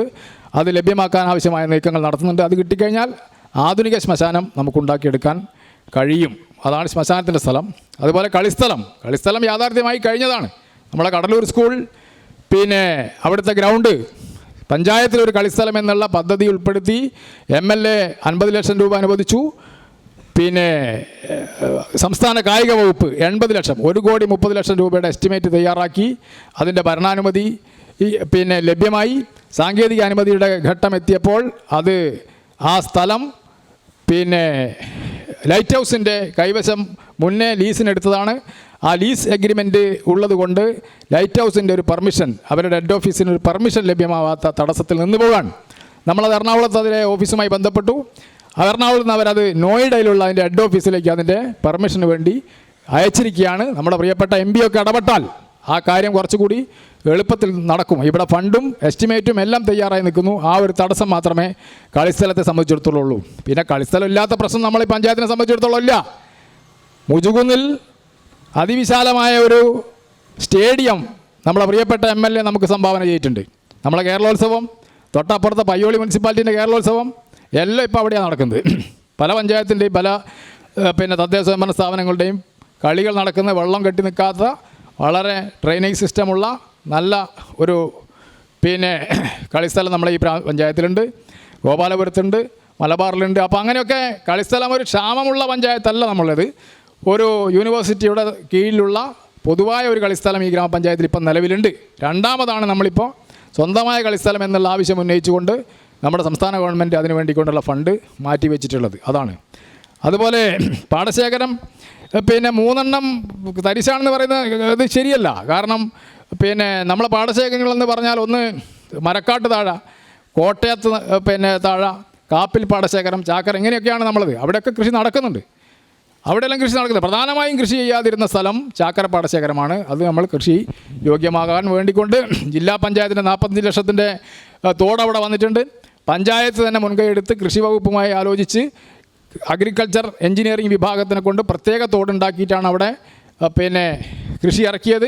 എല്ലാവരും സഹായിച്ചിട്ടുണ്ട്. വപ്പാട്ടൻ ഉൾപ്പെടെയുള്ള ആളുകളൊക്കെ അതിൽ സഹായത്തിന് നിന്നിട്ടുണ്ട്. അപ്പോൾ ഇനി ഏതെങ്കിലും തരിശുണ്ടെങ്കിൽ നമുക്ക് പിന്നെ ഏറ്റെടുത്ത് നടപ്പാക്കാൻ കഴിയുന്ന സ്ഥിതിയുള്ളൂ. അതുപോലെ കേര സൗഭാഗ്യം ഒരു ഭാഗത്ത് ഒതുങ്ങി എന്ന് പറയുന്നത് എങ്ങനെയാണ്? കേര സൗഭാഗ്യം നമ്മൾ ഗ്രാമസഭയിൽ 18 വാർഡിലെയും ഗ്രാമസഭയിൽ അപേക്ഷ കൊടുക്കല്ലേ? ആ അപേക്ഷയ്ക്കനുസരിച്ച് ആളുകൾ അപേക്ഷ കൊടുത്ത് അവർ പിന്നെ ലിസ്റ്റ് അംഗീകരിച്ച് അവർ പോയി പൈസ അടച്ചാൽ ആർക്കും കിട്ടും. അത് കോടിക്കലും നന്ദിയോ അല്ലെങ്കിൽ വീരവഞ്ചേരിയോ മുജുകുന്നോ ഇൽബസാറോ ഒന്നുമില്ല. നമ്മളെ 18 വാർഡുകളിലും ഈ ഗ്രാമപഞ്ചായത്ത് നടപ്പാക്കുന്ന എല്ലാ പിന്നെ ഗുണഭോക്തൃ ഫോറവും അടിച്ച് വിതരണം ചെയ്യുന്നുണ്ട്. ഏതെങ്കിലും സ്ഥലത്ത് കിട്ടാതായി പോയിട്ടുണ്ടെങ്കിൽ അത് അവിടുത്തെ വാർഡ് മെമ്പറുടെ പോരായ്മയായിട്ടേ കാണാൻ കഴിയൂ. അങ്ങനെ ഒരു പിന്നെ അഭിപ്രായം ഇതുവരെ ഉയർന്നു വന്നിട്ടില്ല. അതായത് ആർക്കെങ്കിലും കിട്ടിയിട്ടില്ലെങ്കിൽ അത് വാർഡ് മെമ്പർമാരുടെ ഉത്തരവാദിത്തം എന്നല്ലാതെ ഈ 18 വാർഡിലും നമ്മൾ ഈ ആനുകൂല്യങ്ങളുടെ പിന്നെ ലിസ്റ്റ് ഫോമുകൾ വിതരണം ചെയ്ത് ഗുണഭോക്താക്കളെ ഗ്രാമസഭ അംഗീകരിച്ച് അവരെ പിന്നെ കൃഷിഭവന് കൈമാറി ആ കൃഷിഭവനിൽ പിന്നെ പൈസ പകുതി അടച്ച് അങ്ങനെയാണ് ആ പദ്ധതി നടപ്പാക്കുന്നത്. അത് ഇനിയും കൂടുതൽ നടപ്പാക്കണമെന്നാണ് കർഷകർ ആവശ്യപ്പെട്ടുകൊണ്ടിരിക്കുന്നത്. കഴിഞ്ഞ വർഷം 5000 തങ്ങാണ്, അത് ഇപ്രാവശ്യം 10000 വർദ്ധിപ്പിച്ചു. ഇനിയും കൂട്ടണമെന്നാണ് ഇപ്പം പറഞ്ഞത്. ഇപ്പം ഞങ്ങൾ അവസാനം റിവിഷൻ വന്ന സമയത്ത് മറ്റ് ചില കാര്യങ്ങൾക്ക് കൂടി ആ പദ്ധതി ഉപയോഗപ്പെടുത്തിയിരുന്നു. കൃഷി ഓഫീസർ നമ്മളെ നാട്ടുകാരി തന്നെയാണ്. അവർ പറഞ്ഞു അതിന് കൂടുതൽ ആവശ്യക്കാരാണ്, അതുകൊണ്ട് അതിലേക്ക് കൂടുതൽ ഫണ്ട് മാറ്റി വെക്കണമെന്ന് പറഞ്ഞു. അങ്ങനെയാണ് കേര സൗഭാഗ്യ പദ്ധതി. പിന്നെ അവസാനമായി പറഞ്ഞ റോഡുകളൊക്കെ നന്നാക്കിയിട്ടുണ്ടെന്ന് പപ്പാട് സമ്മതിച്ചിട്ടുണ്ട്. മൂപ്പര വാർഡിലും കുറേ റോഡ് ചെയ്തിട്ടുണ്ട്. ഞാൻ ഒരുപാട് ഉദ്ഘാടനം അവിടെ റോഡിൽ നടത്തിയിട്ടുണ്ട്. ഇനിയും കുറച്ച് ബാക്കിയുണ്ട്. എന്നാലും നന്ദിയിൽ കോടിക്കൽ റോഡിനെ നമ്മൾ ജില്ലാ പഞ്ചായത്തിന് കൈമാറിയില്ല എന്ന് പറയുന്നത് ശരിയല്ല. ജില്ലാ പഞ്ചായത്തിന് അവരുടെ മെയിൻ്റനൻസ് ചെയ്യാൻ അവർക്ക് അവരുടെ ആസ്തിയിലേക്ക് പെടുത്തണമെന്ന് പറഞ്ഞത് 2024. നമ്മൾ ഈ ജില്ലാ പഞ്ചായത്ത് പ്രവർത്തിക്കാൻ തുടങ്ങിയിട്ട് നമ്മൾ ഈ ആ ഭാഗത്തുള്ള ജില്ലാ പഞ്ചായത്ത് മെമ്പർ 2020 ഡിസംബർ 21-ാം തീയതി ഞങ്ങളൊക്കെ സത്യപ്രതിജ്ഞ അധികാരം ഏറ്റിട്ടുണ്ട്. 2021, 22, 23, 24 ഇത്രയും കാലം ആ ജില്ലാ പഞ്ചായത്തിൻ്റെ അജണ്ടയിലേക്ക് ആ റോഡിനെ കൊണ്ടുവരാൻ കഴിഞ്ഞില്ല എന്നുള്ള പിന്നെ കുറ്റസമ്മതമാണ് ഇവിടെ നടത്തേണ്ടത്. മറ്റൊരു റോഡും അങ്ങനെ അലങ്കോലമായിട്ടില്ല. ജില്ലാ പഞ്ചായത്താണ് അവിടെ മുന്നേ റോഡ് നടപ്പാക്കിയത്, റോഡ് വികസനം നടത്തിയത്. MP അജിത UDFൻ്റെ മെമ്പറായിരുന്നു. ജില്ലാ പഞ്ചായത്തിൽ ജനതാദൾ UDFൻ്റെ പക്ഷത്ത് നിന്നപ്പോൾ മെമ്പറായ ആൾ MP അജിത മെമ്പറായ സമയത്ത് 50 ലക്ഷം രൂപ ആ റോഡിന് വേണ്ടി മാറ്റി വെച്ചിട്ടുണ്ട്. മുമ്പ് വിശ്വമാഷ് MLA ആയ സമയത്ത് 1,20 ലക്ഷം രൂപ ആ റോഡിന് വേണ്ടി മാറ്റി വെച്ചിട്ടുണ്ട്. പിന്നീട് വന്ന ജില്ലാ പഞ്ചായത്ത് മെമ്പർ ആ ഭാഗം തിരിഞ്ഞു നോക്കിയില്ല. അതുകൊണ്ടാണ് ആ റോഡ് അങ്ങനെ ദയനീയമായ അവസ്ഥയിലേക്ക് മാറിയിട്ടുള്ളത്. എന്തിനാണ് ആസ്തി രജിസ്റ്ററിൻ്റെ കോപ്പി? ഈ പഞ്ചായത്തിൽ തന്നെ പപ്പാട്ടൻ്റെ വീടിൻ്റെ മുന്നിൽ കൂടെ പോകുന്ന റോഡ്, കൃഷിഭവൻ റോഡ്, ജില്ലാ പഞ്ചായത്ത് റീട്ടയർ ചെയ്താണ്, ആസ്തി രജിസ്റ്റർ കൊടുത്തില്ല. പപ്പാട്ടൻ്റെ വീടിൻ്റെ മേലെയുള്ള ആസ്പത്രിൻ്റെ മുന്നിൽ കൂടെ പോകുന്ന റോഡ്, മലബാർ കോളേജിലേക്ക് പോകുന്ന റോഡ്, അത് ജില്ലാ പഞ്ചായത്ത് റീട്ടയർ ചെയ്താണ്, 20 ലക്ഷം രൂപ. ചാക്കര മുതൽ ചിങ്ങപുരം വരെ പോകുന്ന ആ വലിയ കയറ്റം നിങ്ങൾ പോയി നോക്കിയാൽ ഇൻ്റർലോക്ക് ചെയ്ത പോലെ ഇല്ലേ അവിടെ കോൺക്രീറ്റ് ചെയ്ത ചാക്കര കയറ്റം? ആ കയറ്റം കോൺക്രീറ്റ് ചെയ്യുകയും ചിങ്ങപുരം വരെയുള്ള ആ ഭാഗം ഡ്രെയിനേജ് ഉൾപ്പെടെ ചെയ്ത് ആ റോഡ് മനോഹരമാക്കിയത് 45 ലക്ഷം രൂപ ജില്ലാ പഞ്ചായത്ത് മെയിൻ്റനൻസ് ഫണ്ടിൽ നിന്ന് ഉപയോഗിച്ചിട്ടാണ്. അവിടെ MP ശിവാനന്ദനാണ് അവിടുത്തെ വാർഡ് മെമ്പർ, ഡിവിഷൻ മെമ്പർ. ആസ്തി രജിസ്റ്ററിൻ്റെ പ്രശ്നം അവിടെ ഇല്ലല്ലോ. ആസ്തി രജിസ്റ്ററിൻ്റെ പ്രശ്നം വന്ന് 2024. അപ്പോൾ 2024 വർഷം നമുക്ക് നഷ്ടപ്പെടുത്തിയ ജില്ലാ പഞ്ചായത്ത് മെമ്പറെ പിന്നെ വിചാരണ ചെയ്യേണ്ട സാഹചര്യം അവിടെ നാട്ടിലുള്ളത്. ആ റോഡ് കൂടെ പോകുന്ന ആളുകളൊക്കെ ഇപ്പോൾ പഞ്ചായത്ത് ആസ്തി രജിസ്റ്റർ കൊടുത്തില്ല അങ്ങനെ പറയുക, ഫേസ്ബുക്കിലിടുക, പിന്നെ ആളുകളെ വിളിച്ച് പ്രസംഗിക്കുക, എന്നെ കുറേ തെറി വിളിക്കുക പൊതുയോഗത്തിലും. അതല്ലാതെ ഈ കാര്യങ്ങൾ കൃത്യമായി ചെയ്യേണ്ട ഒരു ജനപ്രതിനിധി എന്നുള്ള നിലക്ക്. അതുകൊണ്ടാണ് ആ റോഡ് അങ്ങനെ അപതാളത്തിലായിപ്പോയത്. വേറെ ഏത് റോഡാണുള്ളത്? ആ റോഡുമായി കണക്ട് ചെയ്യുന്ന എല്ലാ റോഡുകളും, ചെറിയ റോഡുകളൊക്കെ ടാർ ചെയ്തില്ലേ, കോൺക്രീറ്റ് ചെയ്തില്ലേ? അവിടെയൊക്കെ UDF മെമ്പർമാരല്ലേ? റഫീഖിൻ്റെ വാർഡിൽ ഏത് റോഡാ ചെയ്യാത്തത്? കരീം ഖാൻ്റെ വാർഡിൽ ഏത് റോഡാണ് ചെയ്യാത്തത്? അതിൻ്റെ അപ്പുറത്തുള്ള ഇൻഷിദൻ്റെ വാർഡിൽ ഏത് കട്ട് റോഡാണ് ചെയ്യാത്തത്? ഈ റോഡുമായി കണക്ട് ചെയ്യുന്ന എല്ലാ പഞ്ചായത്ത് റോഡും ടാർ ചെയ്യുകയോ റീടാർ ചെയ്യുകയോ കോൺക്രീറ്റ് ചെയ്യുകയോ ചെയ്തിട്ടുണ്ട്. ഞാൻ വേണേൽ നാളെ കൂടെ വരാം, നിങ്ങളെ കൂടെ വരാം. ഈ റോഡ് മാത്രം ഇങ്ങനെ അനാഥമായി കിടന്നിട്ടുണ്ടെങ്കിൽ അതിൻ്റെ പരിപൂർണ ഉത്തരവാദിത്വം ആ മേഖലയിലുള്ള ജില്ലാ പഞ്ചായത്ത് മെമ്പറുടെ കുറ്റകരമായ അനാസ്ഥയാണ് ഞാനിവിടെ പ്രഖ്യാപിക്കാൻ. അപ്പോൾ അതുകൊണ്ടാണ് അങ്ങനെ പോയത്. ജില്ലാ പഞ്ചായത്ത് അങ്ങനെ ഒരു ആരോപണം ഉന്നയിച്ചുകൊണ്ടാണ് ഞാൻ അങ്ങനെ പറയേണ്ടി വന്നിട്ടുള്ളത്. ക്ഷമിക്കുകയാണ്. നിലപാട് വ്യക്തമാണ്. വ്യക്തതയ്ക്ക് വേണ്ടി ഒരു കാര്യം ചോദിക്കുകയാണ്. സ്കൂളിൻ്റെ ഗ്രൗണ്ടിൻ്റെ കാര്യം പറഞ്ഞു. ലൈറ്റ് ഹൗസിൻ്റെ അടുത്തുള്ള പഞ്ചായത്ത് ആ ഗ്രൗണ്ട് ഏറ്റെടുത്ത് ചെയ്യുമ്പോൾ ഭാവിയിൽ ആ ഗ്രൗണ്ട് പഞ്ചായത്തിൻ്റെതായിരിക്കും, അല്ല സ്കൂൾ അധികൃതരുടെ അതിൻ്റെ കസ്റ്റോഡിയൻ ആരായിരിക്കും? സ്കൂളിൻ്റെ പഞ്ചായത്തല്ല ചെയ്യുന്നത്, സംസ്ഥാന ഗവൺമെൻറ്റാണ്, സംസ്ഥാന കായിക വകുപ്പാണ്. അവിടെ ബഹുമാനപ്പെട്ട V. അബ്ദുറഹ്മാൻ പിന്നെ മിനിസ്റ്റർ ഒരു പരിപാടിക്ക് വന്നിരുന്നു നമ്മളവിടെ ക്ഷണിച്ചപ്പോൾ. അപ്പോൾ നമ്മളെല്ലാവരും കൂടി കൊടുത്ത ഒരു അപേക്ഷ പരിഗണിച്ച് സംസ്ഥാന കായിക വകുപ്പാണ് അതിന് ഫണ്ട് അനുവദിച്ചതും അവരാണ് അതിൻ്റെ എസ്റ്റിമേറ്റ് തയ്യാറാക്കിയതും. അപ്പോൾ അതിൻ്റെ കസ്റ്റോഡിയൻ എന്ന് പറയുന്നത് സംസ്ഥാന ഗവൺമെൻറ് തന്നെയാണ്.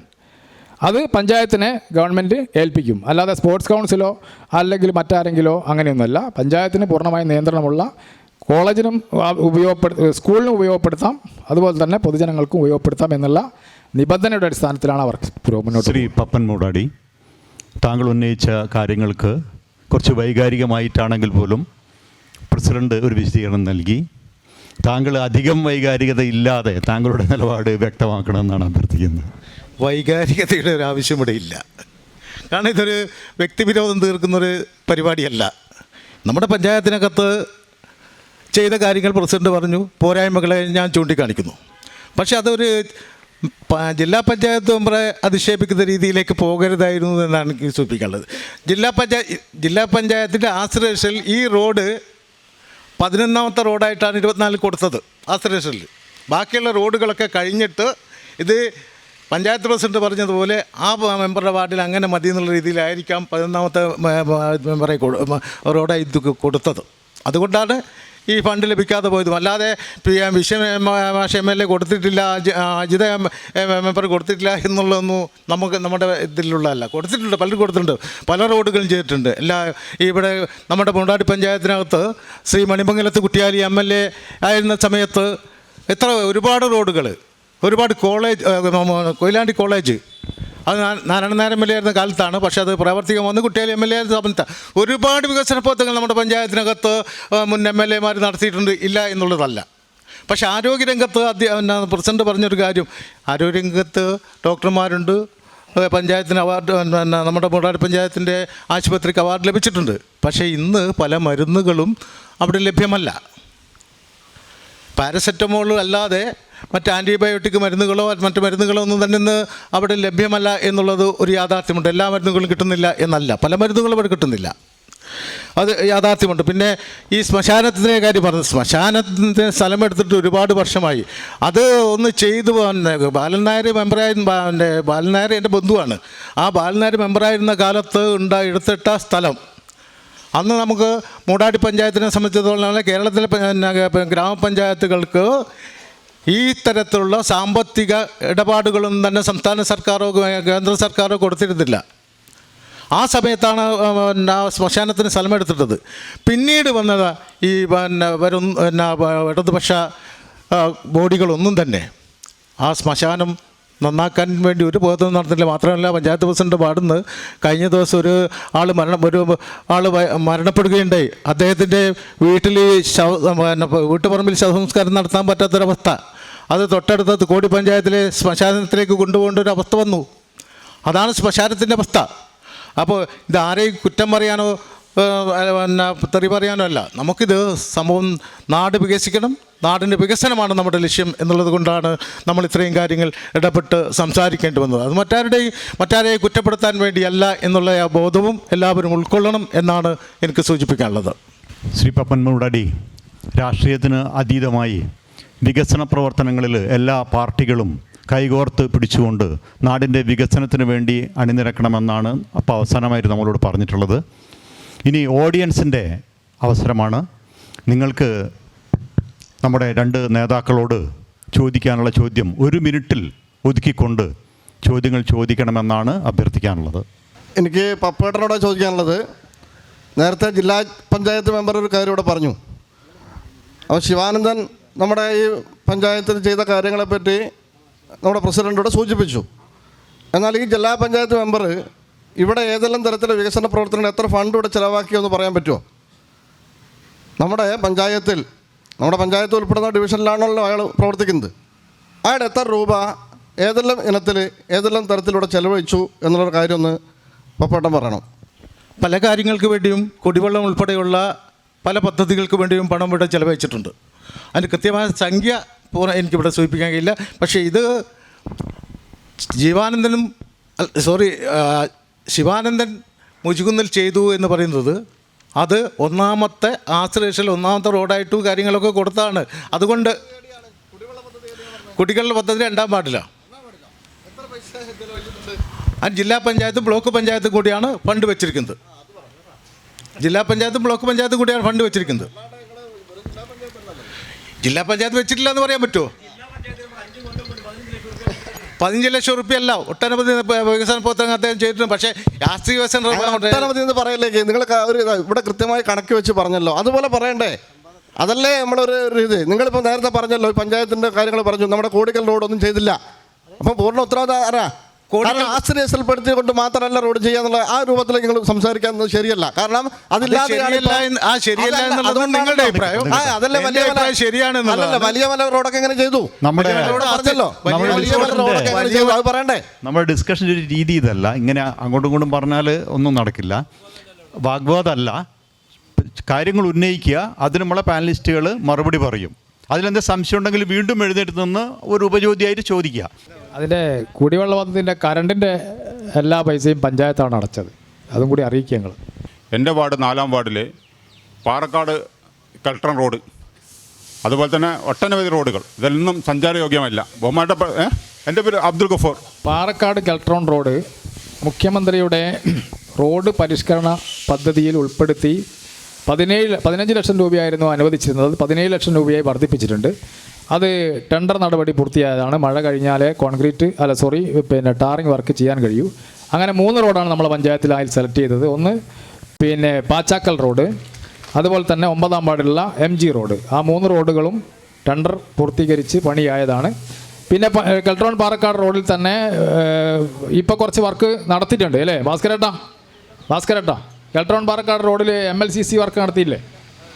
MLCC വർക്ക് നടത്തിയിട്ടുണ്ട്. പാറക്കാട് അറ്റത്തേക്കുള്ള വർക്കുകളും വാനശാല വരെയുള്ള പണിയും പൂർത്തിയായതാണ്. നമ്മളെ പള്ളി മുതൽക്ക് പിന്നെ ആ വളവ് കഴിഞ്ഞ് കുറച്ചുകൂടി മുന്നോട്ടുള്ള വർക്ക് മാത്രമേ ചെയ്യാനുള്ളൂ. അത് എസ്റ്റിമേറ്റ് ആക്കി ഫണ്ട് അനുവദിച്ചു. ടെൻഡർ നടപടി പൂർത്തിയായി. മഴ കഴിഞ്ഞ ഉടനെ വർക്ക് ആരംഭിക്കും.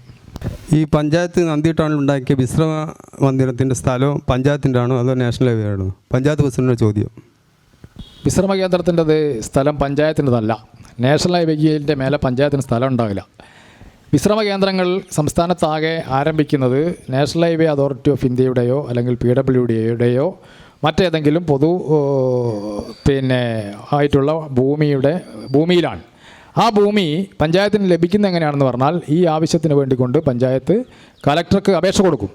കലക്ടർ അത് വില്ലേജിന് കൈമാറി അവിടെ ഗതാഗത സൗകര്യങ്ങൾക്ക് അല്ലെങ്കിൽ മറ്റെന്തെങ്കിലും ബുദ്ധിമുട്ട്, അങ്ങനെ വാഹന ഗതാഗതത്തിന് ബുദ്ധിമുട്ടില്ലാത്ത സ്ഥലമാണ് നിർണ്ണയിച്ചു കഴിഞ്ഞാൽ അതിൻ്റെ സ്കെച്ച് പ്ലാനിൽ ഉൾപ്പെടെയുള്ളത് കലക്ടറേറ്റിന് കൈമാറി അങ്ങനെ കലക്ടർ അനുവദിച്ച് തന്ന സ്ഥലത്താണ് എല്ലാവർക്കും ഉപയോഗപ്രദമായ, ഈ നാടിനാകെ ഉപയോഗപ്രദമായ വിശ്രമ കേന്ദ്രം ആരംഭിച്ചിട്ടുള്ളത്.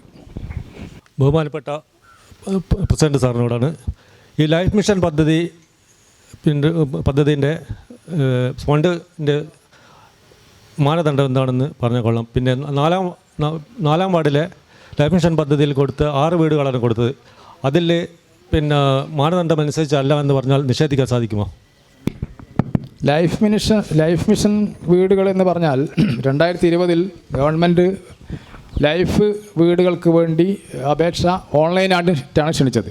പത്രപരസ്യം കൊടുത്തു, അല്ലാതെ അറിയിപ്പ് കൊടുത്തു, ഓൺലൈനായിട്ട് അപേക്ഷ കൊടുത്തു, അക്ഷയ മുഖാന്തരം ഓൺലൈനായിട്ട് അപേക്ഷ കൊടുത്തു. അതിൽ വ്യവസ്ഥകൾ കൃത്യമായി പറഞ്ഞിട്ടുണ്ട്. ആ വ്യവസ്ഥകൾക്ക് ശരിയാണോ എന്നുള്ളത് VOമാർ പോയി പരിശോധിച്ചു. ആ VOമാർ പോയി പരിശോധിച്ച ലിസ്റ്റ് പരസ്യപ്പെടുത്തി അതിലെന്തെങ്കിലും ആക്ഷേപം ആർക്കെങ്കിലും ഉന്നയിക്കണമെങ്കിൽ ബ്ലോക്ക് പഞ്ചായത്തിന് ആക്ഷേപം ഉന്നയിക്കാനുള്ള അവസരം കൊടുത്തു. ബ്ലോക്ക് പഞ്ചായത്ത് സെക്രട്ടറിക്ക് ആക്ഷേപം കൊടുത്ത് പരിഹരിച്ചില്ലെങ്കിൽ ജില്ലാ കലക്ടർക്ക് ആക്ഷേപം കൊടുക്കാനുള്ള അവസരം കൊടുത്തു. അങ്ങനെ ആക്ഷേപത്തിനുള്ള അവസരം കൊടുത്തതിന് ശേഷം ഈ ലിസ്റ്റുകൾ മുഴുവൻ ഗ്രാമസഭയിൽ അവതരിപ്പിച്ചു.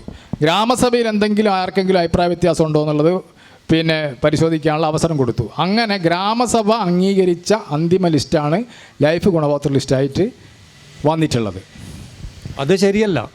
ശരിയല്ല നിങ്ങൾ പറയുന്നല്ലേ? ഞാൻ പറയുന്നത് അതിന്റെ നിയമപരമായ കാര്യങ്ങൾ. മാനദണ്ഡം അനുസരിച്ച് അർഹതയില്ലാത്ത ആൾക്ക് കൊടുത്തിട്ടുണ്ട്. അതുകൊണ്ടാണ് അങ്ങനെയാണെങ്കിൽ നിങ്ങൾ ചൂണ്ടിക്കാണിച്ച് അന്നേരം തന്നെ ഗ്രാമസഭയിൽ അത് ഉന്നയിക്കേണ്ടതായിരുന്നു. അത് ഗ്രാമസഭയിൽ വെച്ചിട്ട് പറയണം. ഇന്ന ആൾക്ക് നിങ്ങൾക്ക് ധൈര്യമില്ലാത്തതിന് ഞാൻ ഉത്തരവാദിയല്ല. നിങ്ങൾ ഇടവലക്കാരന് വീട് കിട്ടുന്നേരോ അത് ചോദ്യം ചെയ്യാൻ നിങ്ങൾക്ക് ധൈര്യമില്ലാത്തതിന് ഞാൻ ഉത്തരവാദിയല്ല. അന്നേരം പറയണം ഇന്നയാൾ അനർഹനാണെന്നുള്ളത് നിങ്ങൾ അവിടെ പറയേണ്ടിയിരുന്നു. അതെ, അതിവിടെയല്ല. ആയിക്കോട്ടെ, ഞാനിവിടെ പറയുന്നുണ്ട്. നിങ്ങളോട് ചോദിക്കുമ്പോൾ നിങ്ങൾ മറുപടി പറയുന്നുണ്ട്. താങ്കളോട് ചോദിച്ചില്ല.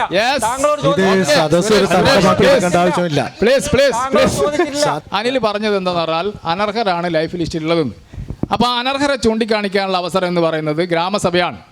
അതുപോലെ തന്നെ ഈ ലിസ്റ്റ് പരസ്യപ്പെടുത്തിയ സമയത്ത് നിങ്ങൾക്ക് പറയാം എന്ത്, ഇൻ്റെ ഇടവലത്തുള്ള ഇന്നയാൾ അനർഹനാണ്. അത് പറയാൻ ധൈര്യം നമ്മൾ അല്ലെങ്കിൽ ഓൻ്റെ ആരോഗ്യം സമ്പാദിക്കേണ്ടെന്ന് വിചാരിച്ച് നമ്മൾ പറയാണ്ട് നിൽക്കുന്നുണ്ടെങ്കിൽ അതിന് ഇനി ഇവിടെ പൊതുവേദിയിൽ പറഞ്ഞിട്ട് കാര്യമില്ല. അത് കഴിഞ്ഞു. അവസരം കിട്ടിയിരുന്നു നിങ്ങൾക്ക്, അത് നിങ്ങൾ ഉപയോഗപ്പെടുത്തിയില്ല, നിങ്ങളെ പാർട്ടി ഉപയോഗപ്പെടുത്തിയില്ല. അത് അതിനെപ്പറ്റി പറയണം.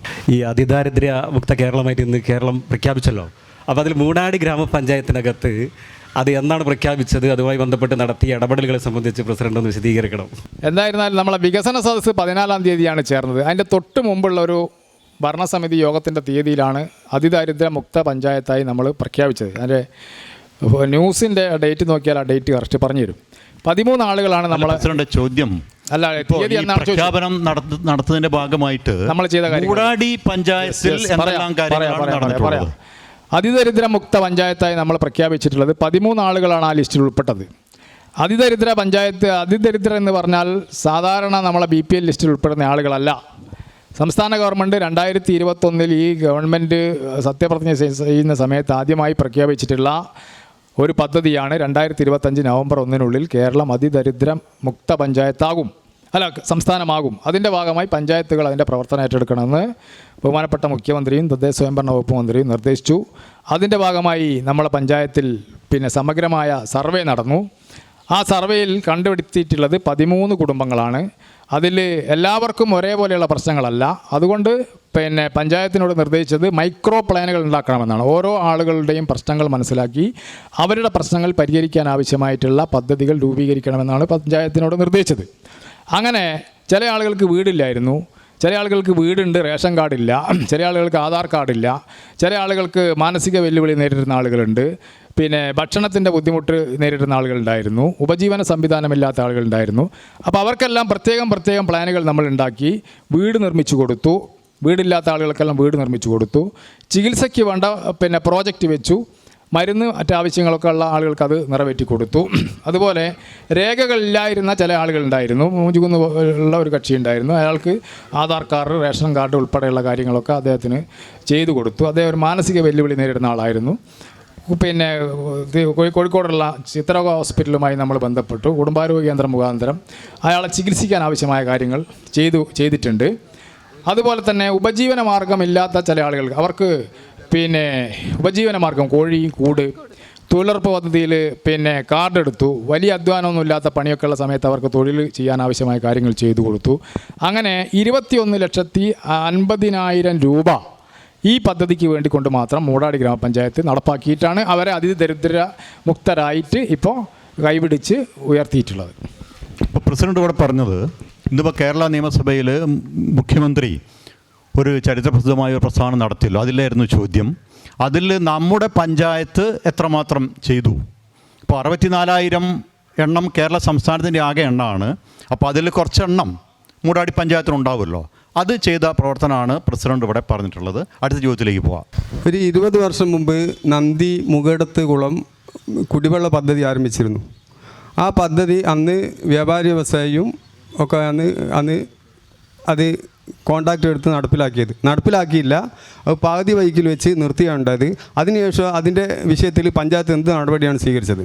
നന്ദി കുടിവെള്ള പദ്ധതി പൂർത്തീകരിക്കാൻ വേണ്ടിക്കൊണ്ട് പഞ്ചായത്ത് അവസാന ഘട്ടത്തിൽ ഒരു 2 ലക്ഷം രൂപ വെച്ചിരുന്നു. അതിന് ഗുണഭോക്താക്കൾക്ക് അതിൻ്റെ വേണ്ട താല്പര്യമില്ലായിരുന്നു. അതുപോലെ തന്നെ അവിടുത്തെ വെള്ളം അത്ര ശരിയല്ല എന്നുള്ളൊരു അഭിപ്രായമൊക്കെ നിലവിലില്ലായത് കൊണ്ടാണ് അത് വേണ്ട രൂപത്തിൽ മുന്നോട്ട് പോകാതിരുന്നത്. ഏതായിരുന്നാലും ജലജീവൻ മിഷൻ വന്ന സ്ഥിതിക്ക് ഇനി പുതിയ പദ്ധതികളൊന്നും നമ്മൾ ഏറ്റെടുക്കേണ്ടതില്ല എന്നുള്ളതുകൊണ്ടാണ് പിന്നീട് ആ പദ്ധതി അവിടെ അവസാനിപ്പിച്ചത്. പക്ഷേ അതിൻ്റെ ഭാഗമായി അതിനൊരു ടാങ്ക് നമ്മൾ വീരവഞ്ചേരി നിർമ്മിച്ചിരുന്നു. ആ ടാങ്ക് ഇപ്പം വീരവഞ്ചേരി കുടിവെള്ള പദ്ധതിക്ക് വേണ്ടി നമ്മൾ ഉപയോഗപ്പെടുത്തിയിട്ടുണ്ട്. അവിടെയുള്ള ഏതാണ്ട് 25ഓളം കുടുംബങ്ങൾക്ക് കുടിവെള്ളം എത്തിക്കാൻ ആവശ്യമായ സംവിധാനം അതിൻ്റെ പൈപ്പ് ലൈനൊക്കെ ഉപയോഗപ്പെടുത്തിയിട്ടാണ് നമ്മൾ ചെയ്തത്. അപ്പോൾ അതുകൊണ്ട് ആ പദ്ധതി ആളുകൾക്ക് ഉപയോഗപ്പെടുത്തുന്ന രൂപത്തിലേക്ക് മാറ്റാൻ നമുക്ക് സാധിച്ചു. അവിടെ ഇപ്പോൾ എല്ലാവർക്കും വെള്ളം കിട്ടുന്നു. ഫിൽറ്റർ വെള്ളത്തിന് ചില പ്രശ്നങ്ങളുള്ളതുകൊണ്ട് അത് പരിഹരിക്കാൻ വേണ്ടി 6 ലക്ഷം രൂപയുടെ ഫിൽറ്റർ സ്ഥാപിക്കാൻ തീരുമാനിച്ചു. അതിൻ്റെ ഫിൽറ്ററിൻ്റെ പണി ആരംഭിച്ചിട്ടുണ്ട്. അതാണ് ആ പദ്ധതിയുടെ സ്ഥിതി. ബഹുമാനപ്പെട്ട UDFൻ്റെ പ്രതിനിധി ഇവിടെ പറയുകയുണ്ടായി, മൂടാടി പഞ്ചായത്തിൽ ചാക്കര പാടശേഖരം മാത്രമാണ് കൃഷിയോഗ്യമാക്കിയതെന്ന്. അദ്ദേഹം തന്നെ പറയുന്നു ഇതുപോലത്തെ 3-4 സ്ഥലങ്ങൾ വേറെയുണ്ടെന്നുള്ളത്. അത് പഞ്ചായത്തിൻ്റെ ശ്രദ്ധയിൽ അങ്ങ് കൊണ്ടുവന്നിരുന്നോ? അത് അങ്ങ് ഇവിടെ വാർഡിൽ എവിടെയെങ്കിലും അങ്ങനെ ഒരു സ്ഥലമുണ്ടോ എന്നുകൂടെ ഇത് വിശദീകരിക്കാൻ കൊള്ളാം. പഞ്ചായത്ത് ഭരണസമിതിയിൽ ഈ കാര്യങ്ങൾ പലവട്ടം പറഞ്ഞതാണ്. അതിനാവശ്യമായ തോടുകളും ആ തോടുകൾക്ക് തടയണ നിർമ്മിക്കണമെന്നും ഭരണസമിതിയിൽ ആവശ്യപ്പെട്ടതാണ്. അത് ചെയ്യാമെന്നും ഭരണസമിതി തീരുമാനിച്ചതാണ്. പക്ഷേ അത് ചെയ്തിട്ടില്ല. പഞ്ചായത്ത് പ്രസിഡൻ്റാണ് എനിക്ക് ചോദിക്കാനുള്ളത്. ഞാൻ ഈ പരിപാടിയിൽ പങ്കെടുക്കാൻ വേണ്ടിയിട്ട് പ്രിപ്പറേറ്റ് വന്നതല്ല. പോകുന്ന വഴിയിൽ പള്ളിക്കരോടിൽ ഇങ്ങനെ വിഷയം കണ്ടപ്പോൾ കയറിയതാണ്.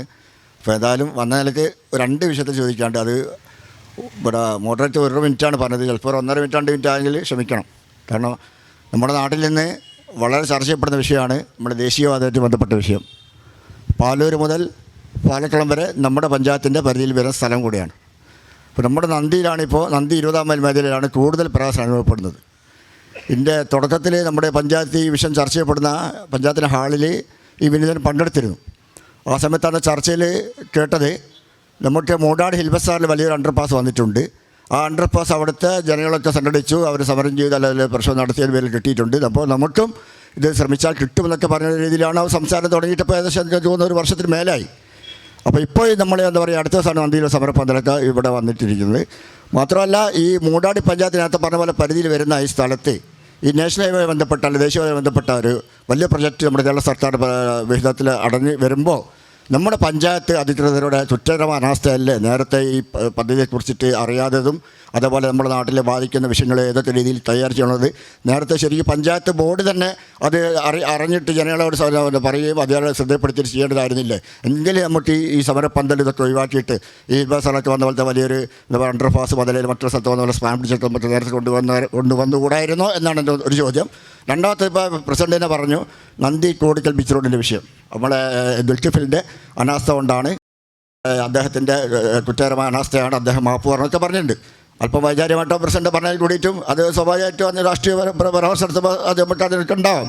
പക്ഷേ എനിക്കത് പറഞ്ഞാൽ 2024 ഈ ദുൽഖിഫിൽ പഞ്ചായത്തിലായിട്ട് ബന്ധപ്പെട്ട് മാറണമെന്ന് ആവശ്യപ്പെട്ടത്. അപ്പോൾ അതുകൊണ്ട് തന്നെ അത് തന്നെ വലിയ സമയം വൈകിപ്പോയി. അന്ന് 2024 തന്നെ നമ്മളിപ്പോൾ സംസാരിച്ച് 2025 ഒരു വർഷമായിട്ട് നന്ദി കോടിക്കൽ, അതായത് നന്ദി കോടിക്കൽ ബീച്ച് റോഡ് ഉണ്ടാക്കിയ മുതൽ ഇന്ന് വരെ ഒരിക്കലും ഇല്ലാത്ത രീതിയിലാണ് ആ റോഡ് തകർന്നിരിക്കുന്നത്. ഒരിക്കലും അതിന് കുറ്റകരമായ വിഷയം പറയാനുള്ളത്, ചേർത്ത് പറയാനുള്ളത്, നമ്മുടെ ജലജീവൻ പദ്ധതി പൈപ്പ് ലൈൻ സ്ഥാപിച്ചതുകൊണ്ട് നമ്മൾ കാലവർഷം ഇന്ന് ആരംഭിക്കുകയാണെങ്കിൽ ഇന്നലെ രാത്രി 3 മണി വരെ ജലജീവൻ്റെ എന്താ പറയുക JCB അവിടെ പണിയെടുക്കായിരുന്നു. അവർ JCB പണിയെടുത്ത് മണ്ണ് കോരിയിട്ട് പോയി. ശേഷം നമ്മുടെ പഞ്ചായത്തോ അല്ല ഏതെങ്കിലും ജില്ലാ പഞ്ചായത്ത് ആരെങ്കിലും ആവട്ടെ, പാവപ്പെട്ട ജനങ്ങൾ ഏറ്റവും മോശമായ റോഡ് ഈ നന്ദിക്കോട് ബീച്ച് റോഡായിട്ടും എന്തുകൊണ്ട് ഈ സമയം വരായിട്ടും പഞ്ചായത്തിന് അതിലെന്ത് ചെയ്യാൻ പറ്റും, എന്ത് ചെയ്യാൻ വകുപ്പില്ലേ എന്നുകൂടി ഇവിടെ പ്രസിഡന്റ് വ്യക്തമാക്കണം. അതേപോലെ തന്നെ ഇപ്പോൾ നന്ദിയിലെ മീൻ മാർക്കറ്റിൻ്റെ കാര്യമൊക്കെ പറഞ്ഞു. അതിപ്പോൾ എനിക്ക് ഓർമ്മ വരുന്നത് നമ്മുടെ സ്കൂൾ വെക്കേഷനിൽ കുട്ടികൾ എന്താ പറയുക പറമ്പിൽ പിന്നെ ചെറിയ കട ഉണ്ടാക്കിയിട്ട് ലൂലു മാർക്കറ്റ് എന്ന് ബോർഡ് വെക്കും. എന്തുപോലെയാണ് അത് തോന്നിയത്. കാരണം നന്ദി പ്രസിഡന്റിനെ പറഞ്ഞു നമുക്ക് പാളയത്തെ പോലെ മാർക്കറ്റ് വേണ്ട, കൊയിലാണ്ടിയിലെ പോലെ മാർക്കറ്റ് വേണ്ട. അത് സ്വാഭാവികമായിട്ട് നമ്മുടെ മാറിയ കാലത്ത് പരാമർശം തെറ്റാണ്. കാരണം നമുക്ക് എന്തുകൊണ്ട് മാർക്കറ്റ് ആയിക്കൂടെ? നന്ദിയിൽ 60 ശാല ഉണ്ടോ? നന്ദിയിലൊരു ചിക്കൻ സ്റ്റാൾ ഉണ്ടോ? ഇതൊക്കെ നമുക്ക് തുടക്കി കൊണ്ടുവരാം. അതുകൊണ്ട് തന്നെ ഈ മീൻ മാർക്കറ്റൊന്നും എന്താ പറയുക നമ്മളെ പ്രതീക്ഷിച്ച് പറഞ്ഞിട്ടില്ല. മാത്രമല്ല പിന്നെ ഈ ചോദ്യം 2 കാര്യമായ ചോദ്യങ്ങൾക്ക് മറുപടി ഞാൻ പ്രതീക്ഷിക്കുകയാണ്. ഇവിടെ ഇപ്പോൾ 2 വിഷയങ്ങളാണ് ഉയർന്നു വന്നത്. ഒന്ന് ദേശീയപാതയുമായി ബന്ധപ്പെട്ട് നമ്മുടെ പഞ്ചായത്തിൽ ഉള്ള പ്രശ്നങ്ങൾ, 2 മത്സ്യ മാർക്കറ്റുമായിട്ട് ബന്ധപ്പെട്ട വിഷയം. മത്സ്യ മാർക്കറ്റുമായിട്ട് ബന്ധപ്പെട്ട് നേരത്തെ പ്രസിഡന്റ് പറഞ്ഞിട്ടുണ്ട്, ഒന്നുകൂടി വ്യക്തത വരുന്നു വിചാരിക്കുന്നു. പ്രസിഡന്റ് സംസാരിക്കും. ഇപ്പോൾ ദേശീയപാതയുമായി ബന്ധപ്പെട്ട് ഗ്രാമപഞ്ചായത്ത് ഇടപെട്ടില്ല എന്നുള്ളതാണ് ബഹുമാനപ്പെട്ട നാസർക്ക ഇവിടെ പറഞ്ഞത്. ദേശീയപാതയുമായി ബന്ധപ്പെട്ട് എല്ലാ ദിവസവും നമ്മൾ ഈ വിഷയവുമായി ബന്ധപ്പെട്ട് ഇടപെട്ടുകൊണ്ടിരിക്കുന്നുണ്ട്. പിന്നെ ഇതിൻ്റെ വർക്ക് സംബന്ധിച്ച് ഉള്ള രൂപരേഖയൊന്നും ഈ നാട്ടിലെ ആർക്കും ലഭിച്ചിട്ടില്ല എന്നുള്ളത് നാസർക്കാർക്കും അറിയാം, എനിക്കും അറിയാം, എല്ലാവർക്കും അറിയാം. നാസർക്കാൻ്റെ പാർട്ടി ഭരിക്കുന്നതാണ് പയ്യോളി മുനിസിപ്പാലിറ്റി. അവിടെ ഇതിൻ്റെ DPR കിട്ടിയിട്ടുണ്ടെങ്കിൽ അതിൻ്റെ ഒരു കോപ്പി എനിക്ക് തന്നു കഴിഞ്ഞാൽ ഞങ്ങൾ പറയുന്ന വാദം ഞാൻ അംഗീകരിക്കാൻ തയ്യാറാണ്. കാരണം ഇതിനേക്കാൾ രൂക്ഷമാണ് അവിടെ പയ്യോളി. തൊട്ടപ്പുറത്ത് അഴിയൂർ UDF ഭരിക്കുന്ന പഞ്ചായത്താണ്.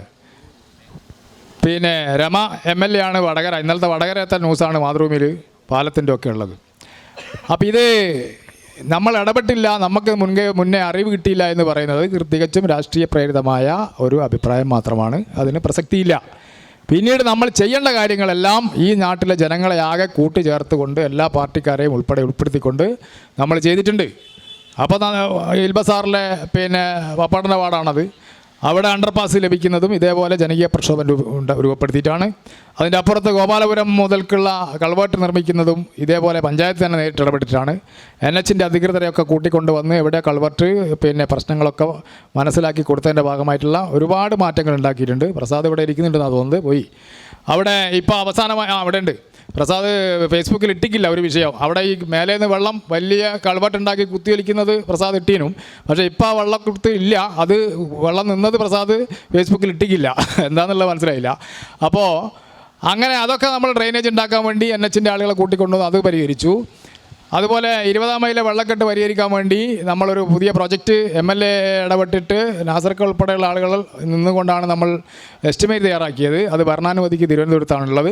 അങ്ങനെ ആ സമയത്ത് ആ വെള്ളം മുഴുവൻ കടലിലേക്ക് ഒഴുക്കി ആ പ്രശ്നം നമുക്ക് പരിഹരിക്കാൻ കഴിയും. ഇപ്പോൾ അവിടെ ഗുരുതരമായ പിന്നെ സർവീസ് റോഡിൻ്റെ പ്രശ്നങ്ങളുണ്ട്. അത് പരിഹരിക്കാൻ വേണ്ടി നമ്മൾ ശക്തമായ ഇടപെടലുകൾ നടത്തി പ്രക്ഷോഭം ഉൾപ്പെടെ നടത്തുന്നുണ്ട്. അപ്പോൾ ഈ നിലയിൽ എല്ലാ രംഗത്തും ഗ്രാമപഞ്ചായത്ത് ദൈനംദിനം NHൻ്റെ വർക്കുമായി ബന്ധപ്പെട്ട് തുടങ്ങി അന്ന് മുതൽ ഇന്നേ വരെ നടത്തിപ്പോന്നിട്ടുണ്ട്. ഇതിൻ്റെ DPR നമുക്ക് കിട്ടിയെന്ന് പറയുന്നത് തിക്കോടി മുനിസിപ്പാലിറ്റി അല്ല പയ്യോളി മുനിസിപ്പാലിറ്റിയിൽ കിട്ടിയിട്ടുണ്ടെങ്കിൽ അതിൻ്റെ കോപ്പി വാങ്ങി തന്നാൽ മതി. തിക്കോടിയും അന്ന് UDF ആയിരുന്നു മുമ്പ് ഭരിച്ചിരുന്നത്. അവരുടെ കയ്യിലുണ്ടെങ്കിൽ അതിൻ്റെ ഒരു കഷ്ണം കോപ്പി എനിക്ക് കിട്ടിയാൽ നമുക്കത് പരിശോധിക്കാം എന്ന് മാത്രമേ പറയാനുള്ളൂ. അക്കാര്യത്തിൽ പറയാനുള്ളൂ. രണ്ടാമത് പിന്നെ അവിടെ ഒരു ഫൂട്ട് ഓവർ ബ്രിഡ്ജിൽ നമ്മൾ സമരം നടത്തിയിട്ടുണ്ട്. ഫൂട്ട് ഓവർ ബ്രിഡ്ജ് പാസ്സായതായി കഴിഞ്ഞ ദിവസം ഞാനും കർമ്മസമിതിൻ്റെ നേതാക്കളായ സുരേഷും രാമകൃഷ്ണനൊക്കെ പോയ സമയത്ത് അത് NHAI 20-ാം മൈൽസിൽ ഫൂട്ട് ഓവർ ബ്രിഡ്ജ് അംഗീകരിച്ചതായി നമ്മളെ അറിയിച്ചിട്ടുണ്ട്. അതും നമ്മളുടെ ഇടപെടലിൻ്റെ ഭാഗമായി കിട്ടിയതാണ്. പിന്നെ പറഞ്ഞിട്ടുള്ളത് ജലജീവൻ മിഷനുമായി ബന്ധപ്പെട്ട് നമ്മളെ പഞ്ചായത്തിലാണ് ഒട്ടുമിക്ക റോഡുകൾ അവർ കട്ട് ചെയ്ത് ഇപ്പോൾ റീസ്റ്റോർ നടത്തിയിട്ടുള്ളത്. അതൊക്കെ ഞങ്ങളൊക്കെ ഒന്നിച്ചിരുന്ന് പിന്നെ അവരൊക്കെ ആഴ്ചയ്ക്ക് എല്ലാ മാസവും വിളിച്ചിരുത്തി ഓരോ റോഡിൻ്റെ വിഷയങ്ങൾ പറഞ്ഞ് മെമ്പർമാർ കർശനമായി സംസാരിച്ചതിൻ്റെ ഒക്കെ ഭാഗമായിട്ടാണ് പിന്നെ ഒട്ടുമിക്ക ഒരു 95% റോഡും ഇവിടെ എല്ലാ റോഡും കട്ട് ചെയ്താണ്. ഏതാണ്ട് 900 കിലോമീറ്റർ വർക്ക് ഇവിടെ പൈപ്പിടുന്നുണ്ട്. അത് പൂർണ്ണമായും കട്ട് ചെയ്ത് പൈപ്പിട്ട് കഴിഞ്ഞു. ആ കോടിക്കൽ റോഡിൻ്റെ പണി മാത്രമേ ഇപ്പം പൂർത്തീകരിക്കാനുള്ളൂ. മഴ വന്നപ്പോൾ അവൾ പണി നിർത്തി പോയതാണ്. മഴ കഴിഞ്ഞ ഉടനെ തന്നെ ഇപ്പോൾ എന്തായാലും അടുത്ത ആഴ്ച തന്നെ തിരിച്ചു വരാൻ വേണ്ടി അവർ തീരുമാനിച്ചിട്ടുണ്ട്. പിന്നെ ആസ്തി രജിസ്റ്ററിൻ്റെ കാര്യം ഞാൻ നേരത്തെ പറഞ്ഞതാണ്. ആസ്തി രജിസ്റ്ററിൻ്റെ നിയമം 2024 വന്നത്. 2024 വരെ ആ റോഡിൻ്റെ പണി ചെയ്യാമായിരുന്നു. ഇപ്പോഴും വേണമെങ്കിൽ ചെയ്യാം. ആസ്തി രജിസ്റ്ററിൽ ഉൾപ്പെടാതെ പദ്ധതി പണം എന്ന് പറയുന്നൊരു പണമുണ്ട്. ജില്ലാ പഞ്ചായത്തിനും ബ്ലോക്ക് പഞ്ചായത്തിനും ഗ്രാമപഞ്ചായത്തിനും ഒക്കെ. ആ പദ്ധതി പണം ഉപയോഗിച്ച് റോഡ് പണിയെടുക്കാൻ ഒരു ആസ്തി രജിസ്റ്ററിൻ്റെ ആവശ്യമില്ല. ആ പദ്ധതി പണം കിട്ടണമെങ്കിൽ ജില്ലാ പഞ്ചായത്തിലെ പൊതുമരാമത്ത് സ്റ്റാൻഡിംഗ് കമ്മിറ്റി ചെയർമാനെയും അവിടുത്തെ എക്സിക്യൂട്ടീവ് എഞ്ചിനീയറെയും നമ്മളെ എഞ്ചിനീയറെയെല്ലാം ഈ ജനപ്രതിനിധി പോയി കൂട്ടിക്കൊണ്ടുവന്ന് ഈ റോഡിൻ്റെ ദയനീയമായ അവസ്ഥ അവരെ ബോധ്യപ്പെടുത്തിയാൽ മാത്രമേ പദ്ധതി പണം അനുവദിക്കപ്പെടുകയുള്ളൂ. അങ്ങനെയൊക്കെ ഇടപെട്ടാൽ മാത്രമേ ഈ പ്രശ്നം തീരൂ. അല്ലാണ്ട് ഉപായത്തിലൊന്നും എവിടെ നിന്നും പൈസ കിട്ടൂല എന്നുള്ളത് നമ്മൾ മനസ്സിലാക്കണം.